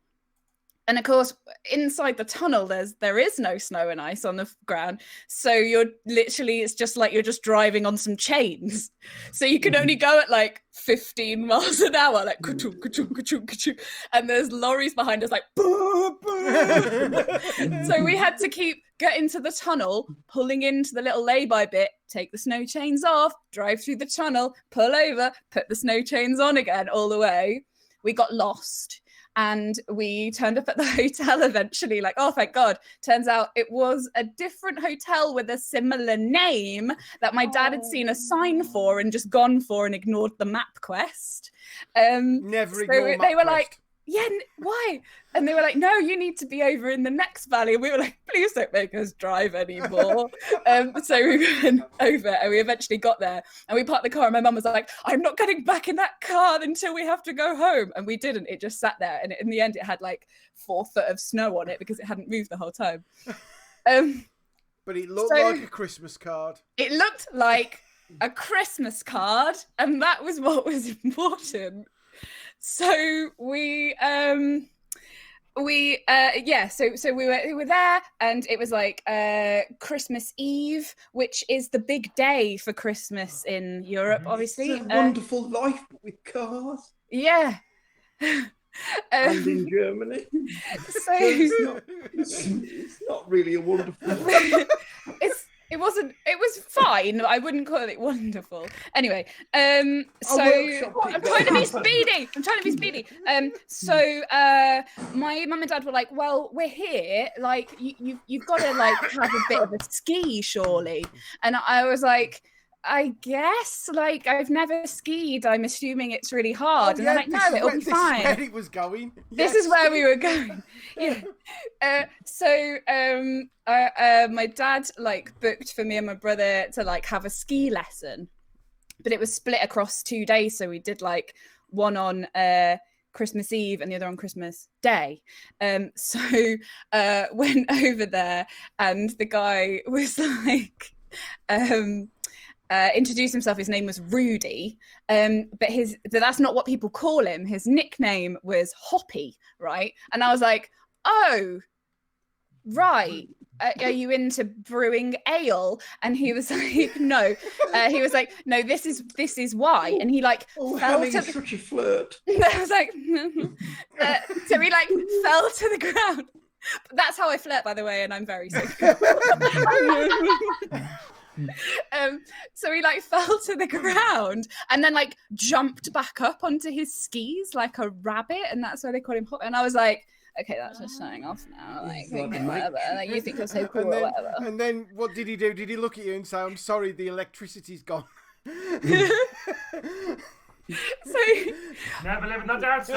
my brother bailed on me. He was like, "Oh no, my knee, it hurts," and like left. And I Please was tell like, me he said it exactly that, but literally, oh, like, no, my knee. Goodbye. no, my knee. I'll go and sit over here. So it was me by myself. So the Can first I just whole say, I'm thing- imagining Rudy. Hoppy, Yeah. Right. Yeah. He's like chiseled, like perfectly chiseled. He was Uh, like, and he's in a skin tight lycra ski suit with a Um, Feels like massive. I'm wearing nothing at all. Yeah. Nothing at all.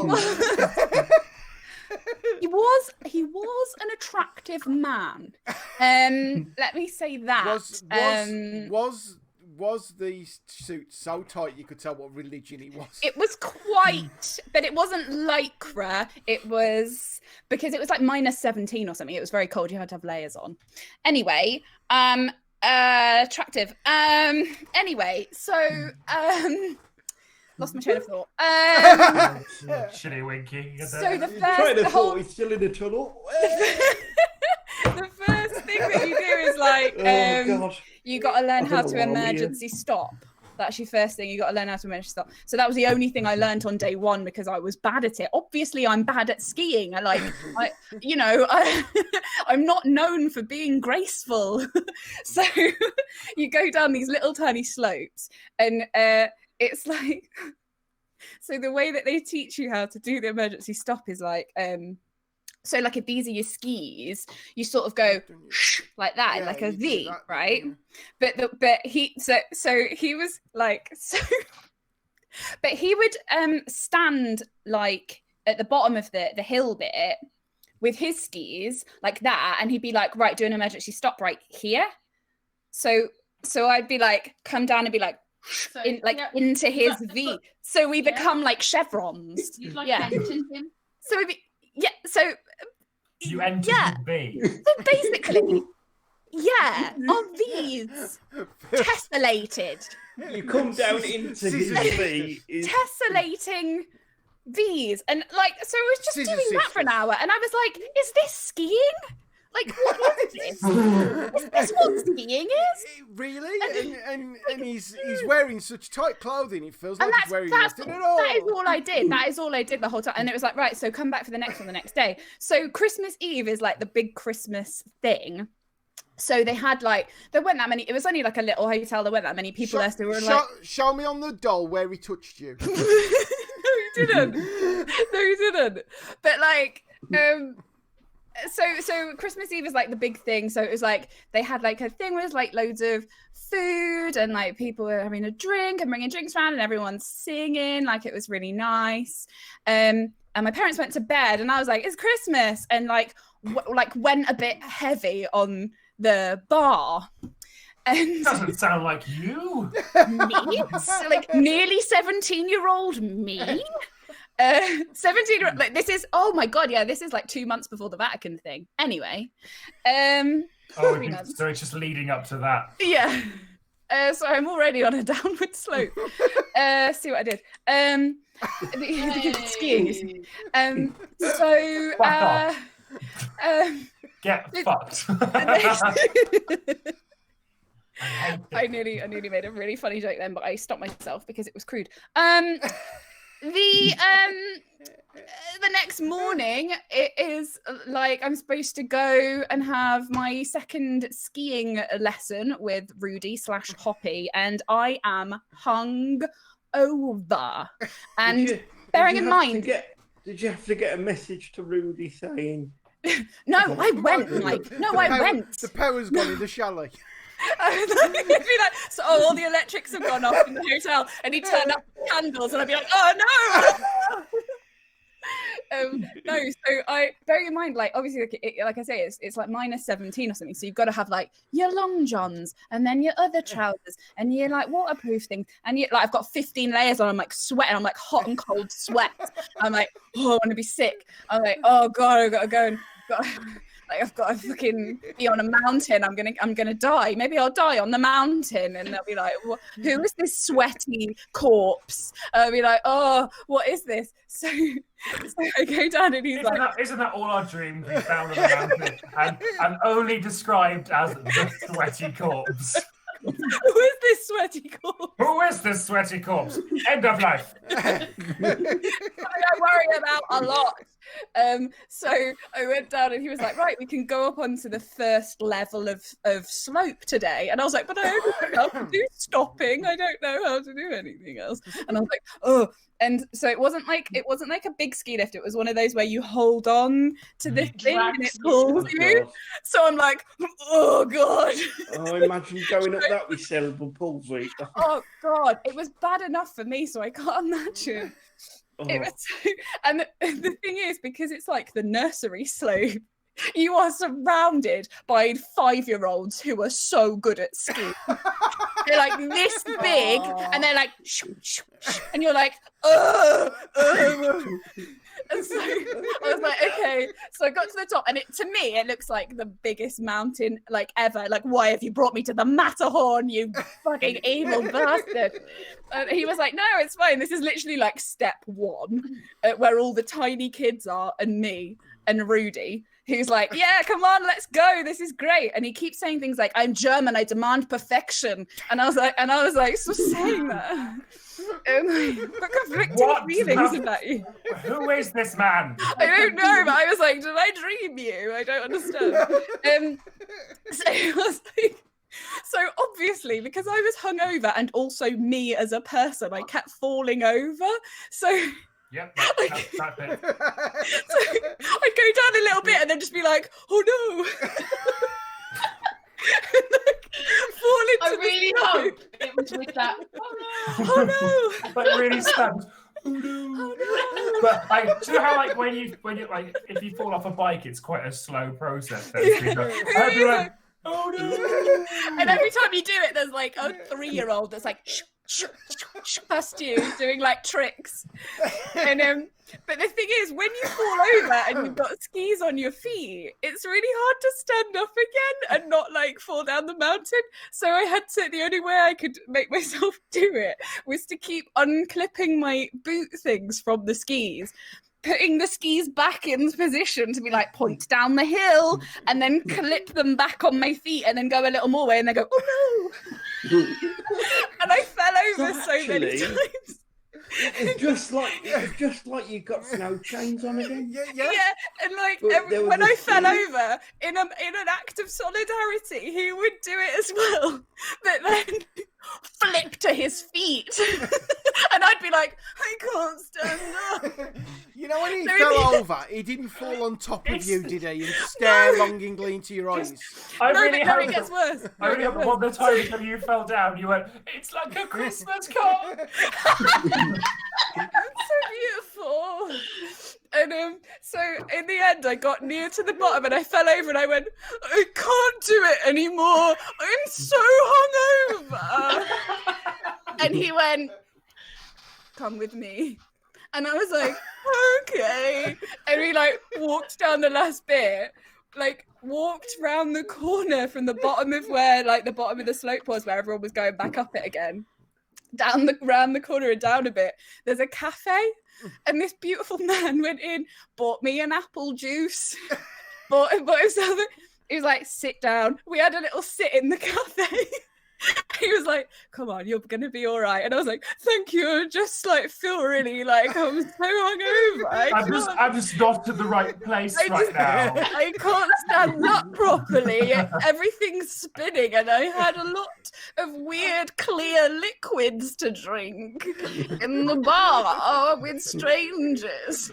And so we sat there with a little drink, and he got me a little cake thing, and he was like, you feel better now? I was like, yeah, thank you. He's like, come on, because my mum and dad were going to be coming to pick me up. He was like, we'll come down, right, as if we've just come from the slope, and then you just do an emergency stop in front of them where they can see, and they'll think we've been skiing the whole time. And I was like, you've done this before. This isn't your first pretend ski lesson. So So that's what we did. We like put our skis on right before the bit where people can come up, and we're like, shoo, shoo, emergency stop. And then we're like, yeah, I love skiing. It's great. Yeah, I've been up and down loads. And to this day, my parents think I can ski. They did not question it. I was like, yeah, no, it was really fun. Yeah, I really loved it. Yeah, it's great. I don't want to do it again, though. That's how you lie. You make it believable, and then you don't keep adding bullshit. That's it. That's how you lie. Yeah, like I love skiing, and I never want to do it again. Thanks very much. Thanks. Yeah, really good at it. And yeah. To this day, they think they paid for skiing lessons for me, but what they paid for was for me and Rudy to sit in a cafe for an hour and have a nice chat about our lives over this apple juice. I know I say this every week, but I feel like I want to find Rudy and get him. As expat Louis just put in the chat, Rudy knows. He knows. Rudy knows. What? Young women in distress. He was like, this isn't a person who's going to do any skiing today. Because I was literally lying in the snow like, I can't stand up again. Rudy has me. I literally just looked him in the eye and went, I'm so hungover. And he was like, come on. The last puppy in the pound. Like, please. I'm so hungover. Oh, God. I need Rudy for next time I need to lie. Yes. He knew exactly. He had it all planned out. He did, didn't he? Yeah. Hannah Platts, ladies and gentlemen. Thanks, you're welcome. Up next, Adam. I will keep this brief. Okay. So this is entirely based on a good friend of mine. Was a good friend in secondary school. A guy called Gavin. Gavin Lewis. If you're out there, you're a prick. For the reasons we're about to discuss. He's the sort of best friend where you are very glad that he is your best friend. Because if he wasn't your best friend, you would hate him. Because he's a prick. Like he was. You in Mean Girls, Adam? I've not in a while. No, but he was like the most fun idiot I've ever met. Like he was, like we were in his house one time for a reason, and we were like, well, he had like BB guns, they're amazing, but these aren't hurting very well. Gavin, do you reckon you can shoot yourself in the face? And he was like, yeah, sure, a full auto, like that sort of idiot. He was that guy, like, and. Like, so I was by his side when he came into school with a single streak of his fringe dyed bright red, then got sent home because it looked shit. And I'm proud to announce I laughed the whole way through. I was next to him when he set his lab coat and blazer on fire in chemistry because he forgot that Bunsen burners is flame. That's their only function. That was his genuine excuse when Miss Powell went, Gavin, you're on fire. He went, oh yeah, I forgot the Bunsen burners are hot. Gavin is the man who tried to get out of a swimming lesson age 16 by saying, quote, I can't go swimming, Mr. Plant, it's time of the month. I fucking loved Gavin. I loved him to pieces. Like, when it came to 6-1, he became a bit of a prick, but like he was just chaotic energy. On the whole, chaotic good, but he was pure chaos. Like, yeah. And when we were like, yeah, 10, I think I was going around his house. We were gonna have like his mum was like, just come round. We got like, and then just got some drinks. We're going out for the evening. Just bring a friend round and do some dumb shit, whatever stuff 15-year-olds do. Have some drinks and then fuck off. Make sure he's like out of the house by the time we come back. But the parents were going to be there for the first hour or so when we were there. So we were like, it's fine. We'll get skateboards. We'll go down the really big hill into the oncoming traffic and the main road at the bottom. It'll be a laugh. That was genuinely the plan, and that's how he sold it to me. And I was like, I'm in. Because I'd watched enough Jackass, and that was fine. Just as I got to the door, he went, oh, by the way, I've told my mum you're Jewish. I had enough time to go, what? Hello! Oh, God. Yep. And as I've said before in this podcast, I hadn't at that point grown into my nose. So... like, this is what grew first. This nose has been this size since I was about 12, and the rest of me's gone, oh, it's the right size now. So, Well, The podcast has been lovely. I'd like to echo. But that's how I earlier. describe myself, so it's fine. But so at that age, it was believable that I had like Jewish ancestry in me, blood. Blood. And so it made a lot of sense. And it was fine. And so the day went completely fine. The meal, she was like, well, we were going to have bacon, but we thought better of it. And I didn't eat, she knew I didn't eat meat because I've been a vegetarian. But she had gone, oh, okay, it's just because he's very Jewish. Oh, God. So they changed their meal plans as not to offend me, which was lovely. God. Gavin made a light-hearted Nazi joke during the meal, and she went white. She went white. I went, Gavin! I'm so sorry, Adam. It must be so hard for you to hear that. And it just smacked of middle-class mum trying the hardest, because she was like, I don't want to pry, but was it a tough time for you? As if I was there. It was amazing. And I wasn't yet comfortable enough to make the jokes that I at this time would be like, I could abuse this power for my situation. No, I was like, it was really tough, but we got through it. Oh, shit. Hell. I was like, okay, I'll keep this brief. But so we did the thing, me and Gavin did the thing. We went death boarding, we went down this huge road into oncoming traffic, and there was an A road at the bottom. It's great. Neither of us got hit. Gavin nearly died twice, but we didn't get hit. As I said, Gavin is that sort of friend. Later on, he again hit himself in the head with BB guns. This time, I could feel an indentation in his skull where the pellet had hit. Lovely man. And we arranged to meet up again the next day afterwards. And then I got a text from Gavin the Saturday morning saying, I can't come out with you today. The electricity's gone off. It's the Sabbath! because it's a Saturday and my mum said I shouldn't be disrupting your prayer time. Oh my God! And I'm going to wrap this up quite quickly in that Christmas, I didn't get anything from Gavin. Instead, I got a Hanukkah card from Gavin's mum. And a little dreidel. Which lived... no, I got something far better than that, which it lived in my bag forever because I didn't fucking open it. When I did open it, is she'd drawn the menorah in there, and she found a printout where you could do paper craft of your own menorah.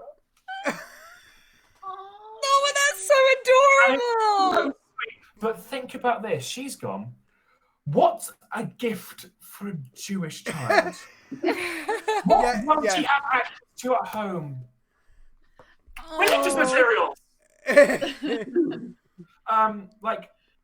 And when I met Gavin in the summer after my first year of uni, we went out for a drink on a Saturday night, and he had to say that the only way I've been able to arrange this was we're saying you're lapsed. And my mum has asked me to say to you that if you want anyone to talk to you about being a lapsed Jew, you can talk to her because she's a lapsed Catholic, and they're practically the same. Her word. Oh God! Transubstantiation means nothing here. God. God! Every 6 months or so, Gavin would send me a message saying, my mum's asking, how's you going? Have you found Jesus yet? Because she genuinely just didn't know enough about Judaism. Oh, but she was so sweet though. She really wanted to try.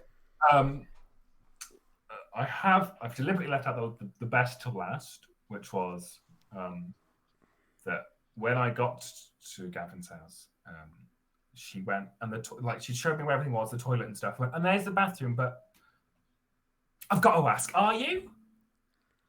No, Oh, no, that didn't happen. I've got Fuck That up. I wrote notes for this because I went through all my own Gavin's old messages. Yeah, and it is the one of the notes is it went to the toilet. That happened. Yeah, it was that. Are you? Oh, I'm sorry. No! took me until I just flushed to realise what she meant. Where you're like, I went, am I going for a wee? my reply was, well, I might as well go now. Because I didn't understand. And then afterwards, in the bathroom, went, oh no! It's like she'd Wikipedia'd like what things are Jewish, and then she was like, you know, oh, okay, so that's a thing. Menorahs. Okay, no bacon. Yeah. And then circumcision's a thing. Cool. So it's like she was like ticking them off a little list because she. Oh my god! Been a lot of talks about dicks tonight. It was amazing. And story. And Steph. The dicks. Wow. Yeah. So that, Love you. all in all, that was my I still think she believes I'm Jewish. Why did he tell her that you were Jewish? We had a little got that conversation about this last week where I said I sometimes tell little white lies about people for my own amusement. Not that I someone's wouldn't Jewish. say that. Yeah, I wouldn't No. say that. Because that's just wrong. Yeah. It is very funny though. Because for that, like the 2 years when we were like best buds and we met up quite a lot, and I had to, because I had gone past the stage of, because she was so like, yay, I couldn't go, sorry, no. Did she ever like talk to your parents though? Thank God, no. Because I was gonna say because my sort of like best friend's mum like spoke to like the mums conversed sometimes. Do you know what I mean? And then it would have been like would have been fun that, but especially as they're not Jewish. yeah. So they would have been like, oh, sorry to call you on a Friday night. I know that it's, and they'd be like, what are you talking about? Like, it's because Gardener's World's on. Like, it's that. It's also that kind of generational thing that I think sometimes. One example I can think of is Big Ron Atkinson, where he said something massively racist the once. Did he? Yeah, he's a football manager. Okay, yeah. And he did say something massively racist. And when he was pulled up for it, he then said, it was me that got him into the game. And you're like, oh, for God's sake. Oh my God, it's like that guy from the Lords the other day who like referred to Kamala Harris as the Indian. And then when he got pulled up on it, he was like, well, I have two of them as tenants actually. So I think you'll find I can't be racist. Oh, I'm having connection problems according. Oh no! I'm back. Okay. Yeah. It's that kind of. It's such. I don't know whether to be angry at them or feel sorry for them or, you know what I mean? Yeah, because there's part of me that's like, you really shouldn't be saying that, but then there's another part of, are you just that. Ignorant. I don't want to use the word ignorant, really. I think that's, are you just that lacking in knowledge and experience that you just... And like empathy? Yeah. It feels like a blind panic. There's like something, their approach with something so new, and it's like, I can't. That's exactly it, Mike. How is it again, Mike? It's like 3 years of drama training. Yeah. Screw you, drama school. I'm on a podcast. Yeah, in your face. The thing is, Adam, one day you could get married, and then your mate's going to show his mom the wedding photos, and she's going to go, "But he's not stepping on a glass." Yeah. Is this how they do it? No, Mum, you don't say that. You don't say that, Mum. It was. I mean, she was lovely, and she cooked us a really nice veggie burrito. So I think I won. That does sound nice. Yeah, at least it wasn't a nut roast. I like nut roast. Yeah, no, but people I know who are vegetarians say whenever they go out, the vegetarian option tends to be nut roast. Nut roast. That's what we've got for staff Christmas dinner. That's what I've got to look forward to. Nut roast. And wine. You're not vegetarian, are you, Steph? I am. Yeah. Oh, yeah. I've been for months, yeah. Oh, right. I didn't, because I thought you... I did do a story about upsetting a vegan, but No, I have gone veggie. Yeah.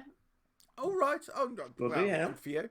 I could. We And I just want to take this opportunity to talk about how much better I am than everybody else. I'd also like to point out that we're Your now pesky witnessing. doesn't count, Adam. I've been there since I was 6, so the points are more in my favour. Whatever. We're now Fist witnessing bump Dave's moment. You're not. I. It's something I could never ever do. Yeah. No.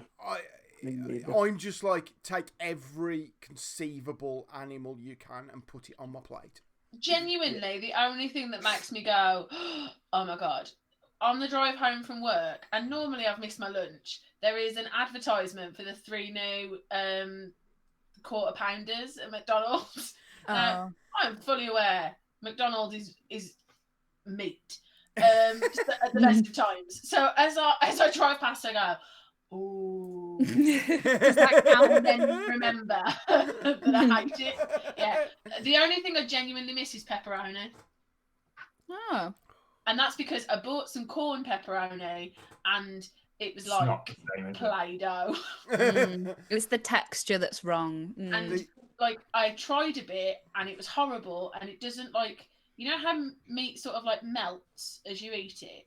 This didn't, it just spread and put like a film on the inside of my mouth. So there was me in the kitchen going, Oh God, like a paste. like, it was horrible. The only time I had too much meat was when I went on my mate's stag do. Yeah. And because we went to Bratislava and then we were flying back from Vienna, so we Oh had my like God. 3 days in Bratislava and a day in Vienna, and that part of the world, everything is meat. Or cheese. Yeah, Is that well, why this you was said in the group chat the other day, everything is meat Yeah. in Bratislava? Yeah. I wasn't sure of the... Yeah. It was like, if you go there, the meat course is meat, the vegetarian course is meat, and the vegan course is cheese with meat. It's just meat. And I'm you get- amazed that you're surprised that the meat course was meat. Yeah, but I mean, it's like That's double meat. there is not. I didn't know there were that many meats. Double meat. Imagine how constipated they are. Oh god, yeah, it was. You work out with a It, spoon. it explains a lot why Oh. that sort of region Oh has my such an God. angry accent. Because they are constipated. Constipated. Too much Foot- meat. Fortunately, beer makes me poo, so Yeah. Just protein we range. had a lot of that. Well, I'm glad we've reached this Oh. point of the chat. I love Do you love so how much. much we share on the internet. Yeah. Adam Unwin, ladies and gentlemen. Yay! And Right. Hannah, are you going to introduce Dave? It's Dave Pitt, ladies and gentlemen. God. Oh, he's not Laurie to Mosley. Coming to It's you your live accent, Steph. I know, I from know. Victoria to Mosley. Finishing up the night. It's everybody's favourite poet laureate of Mosley. Dave Oh Pitt, my God. ladies and gentlemen. That is genuinely the best Black Country accent I've ever I've heard. been practicing. I've been watching that video from Black Country Museum going, Warrow! I've been practicing. Good video. I fucking love that video. Don't. Right. What? Okay. It's 1986. I'm 14ish. I'm at school. I wasn't as fat as I am now when I was at school, but I wasn't fit. And we used to do this thing called cross country. Did anyone else have cross country? Yep. Yeah, it was Yeah, shit. where you basically They just go run off into Yeah. like the wilderness and yeah, come back. yeah. You Yeah. run. You run. This is where I zone out. Yeah. You run Cross round country the. essentially should be just renamed Shame the Fat Kids. Yeah, and that's I exactly used to what they walk did. it as a matter of principle. They used to make us run round the block while the teachers smoked a cigarette. That was basically what cross country was. And then there was like Oh, the 80s. 30 The kids. 1980s version of a PPA. Yeah. That's what that yeah. There was like 30 kids in the class, and the last 5 had to do press ups. Which that always freaked me out, that the kids who were bad at PE get more PE. Yeah. And then I'm good at PE. Simple. then- Yeah, the ones at the front would have enjoyed the push-ups. Let them Exactly. do them. and also they then send you on another run round the block the other way, and the same thing happens. But they expect the kids who are bad at PE, who have then had to do more PE, to keep up with the kids who are good at PE, who haven't done as... Shit, man. God, I hate PE. Carry on. Anyway, I always used to finish last but one. Right? There was always... kill the kid. You used to brain him, just push him over. There was the really fat kid in our class, and he always finished last, and then I... Was he called Stanley? No. Anyway. Why am I imagining the kid from Lord of the Flies? It's yeah. The one who goes. Yeah. That's reminded me of another story. Right. Okay. Damn it, I haven't got any left. Oh yeah. Lord of the Flies. I'm gonna put that down. Yeah. That might be next couple of weeks. Anyway, we got back after the summer, and during the summer, I'd spent virtually every day playing football with a group of mates, and I'd accidentally got a bit fitter. You know what I mean? It wasn't planned; it just happened. So we had cross country, and I found that instead of being last but one, I was last but 5. Oh, right? And I'm Out like, of relegation. I'm fucking doing this. And then there was a kid who was... I don't know. It's about relegation. I did a football. Oh my god! I'm so. And then there was a kid who was like always near the front, and he was back where I was because he couldn't be arsed. And then as we're getting near the end, he like picks up speed, and I'm like, I want to beat him, so I ain't got to do press ups. And wow, won't this be brilliant? And I'm giving it everything, and he beats me just by a little bit. But if I was the teacher, I'd have gone, well, you always finish at the front. You obviously can't be arsed. You can have press ups. Dave, yeah, you finished last but 5, but you've done really well. No. Teacher just looked at me and went, 20 press ups. And I was like, I've put everything into this, and I'm still punished. So I never fucking bothered again, because why would you? It's the wrong message. Fast forward to about 2012, 2013. I'm playing football with some mates that I know, and it's the typical kind of, you know, guys down the pub having a game of, you know, we have 5-a-side at like the local leisure centre sort of thing. It's not very good. We're all kind of sweaty and you know, but we enjoy it. all of you using phrases like "I could have gone professional," you know, but apart from me. Yeah. I had a trial at West Ham. But I did my knee in, so one day we all had a game. We had an 11-a-side game at Lilleshall. Great place. Exactly, right? So people who know their football are like, fucking Lilleshall is like the FA centre, isn't it? Gorgeous pitches. Although the pitch has got a wire that stretches across it. The one pitch has got like a communication wire or something. And it's literally wire. It's like that thick going across. The amount of fucking times the ball hits that wire in a game is like, you knock the ball over the top and it hits the wire. And like, if I tried to do that, it wouldn't happen. Anyway, fucking wire. I'm playing right back. Hannah, that means I'm on the right hand side of the field at the back. Okay, I got it. It's traditionally... What shape are the... No, carry on. It's traditionally where you put your worst football player. Why? Because there's very few left-sided players, so the attackers... I get it. Oh, because you're kicking it with your right foot. Okay, yeah, I got it. Which is why Greg Halford played there for Wolves. Yeah. Sick man, dude. I like joining in. I get the ball, right, from the goalkeeper, and I start just trotting forward. And no one comes towards me, so I'm like, okay, I'll keep going. And I get to like the halfway line, and then an opposition player comes towards me, and I do my tackling technique, right? And my tackling technique is I run as hard as I can at the ball, and I shut my eyes. Yep, we have a very similar playing style. Yeah, right. So I, poof, and I'd got the ball. So I'm like, fucking great. So I carry it a bit further forward, knock the ball a little bit too far in front of me. Another player comes up. I'm thinking it's worked once. I'd got the ball. I'm like, fuck.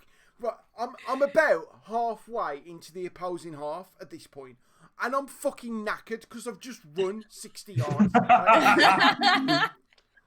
I see other players coming towards me, and I think it's not going to happen again. I see a teammate to my left, so I knock the ball to him, and then I see a defender fall over and leave a gap in the penalty area, and I think, I've got to, haven't I? I've got to.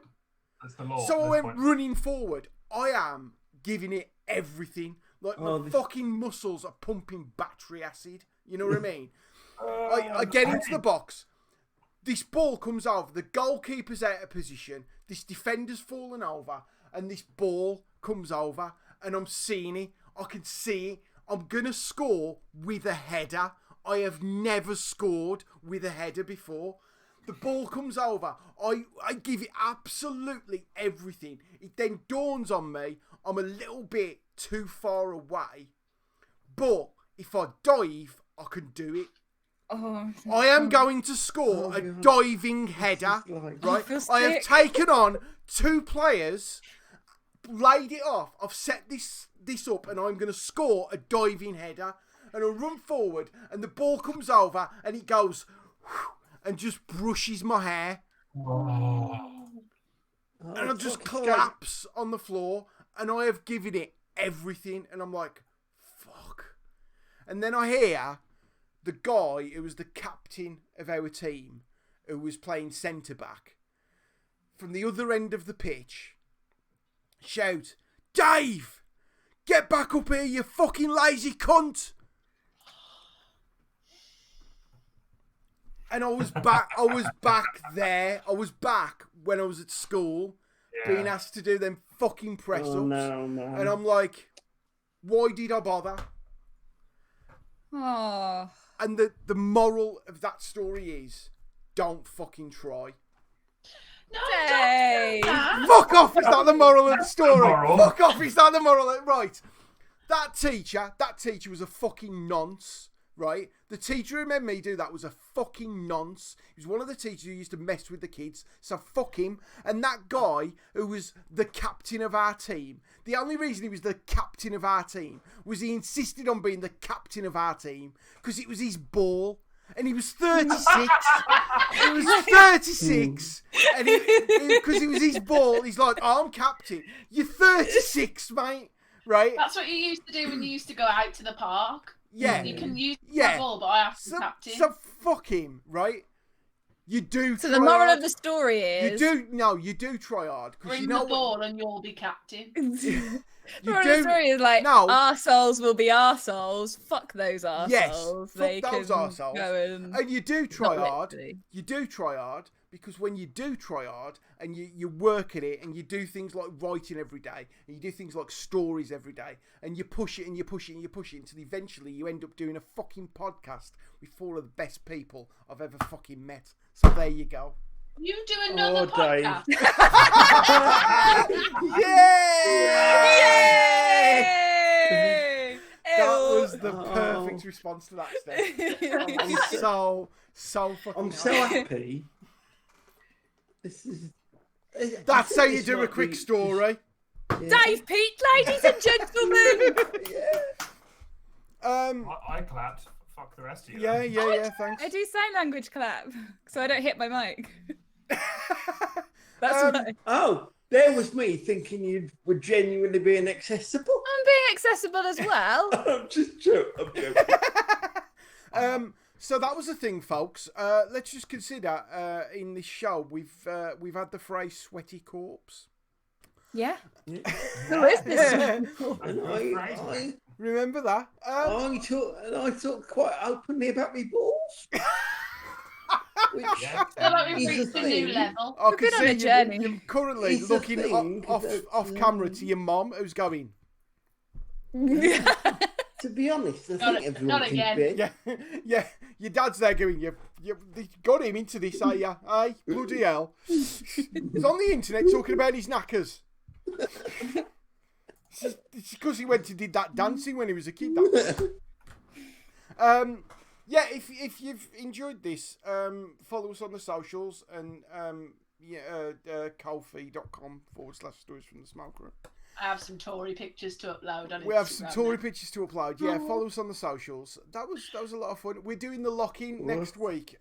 What do we know what we're doing yet? We haven't Fuck no. decided. Haven't I don't decided. know. We'll It's work a on that. mystery. It's Anything- a mystery.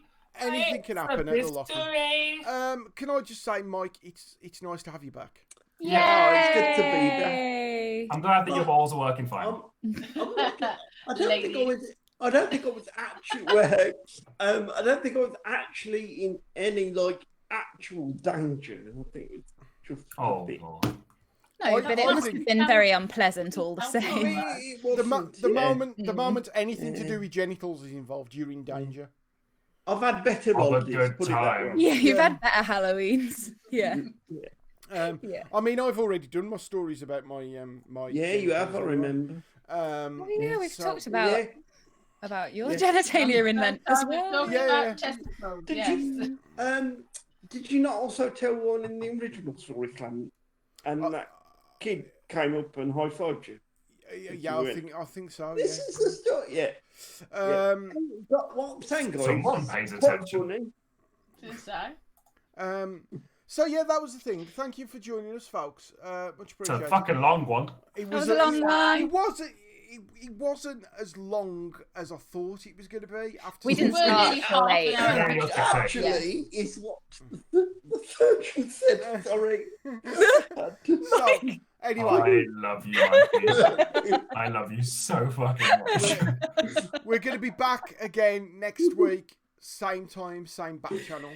So wave goodbye to the YouTubes. Bye, Bye, you. YouTube.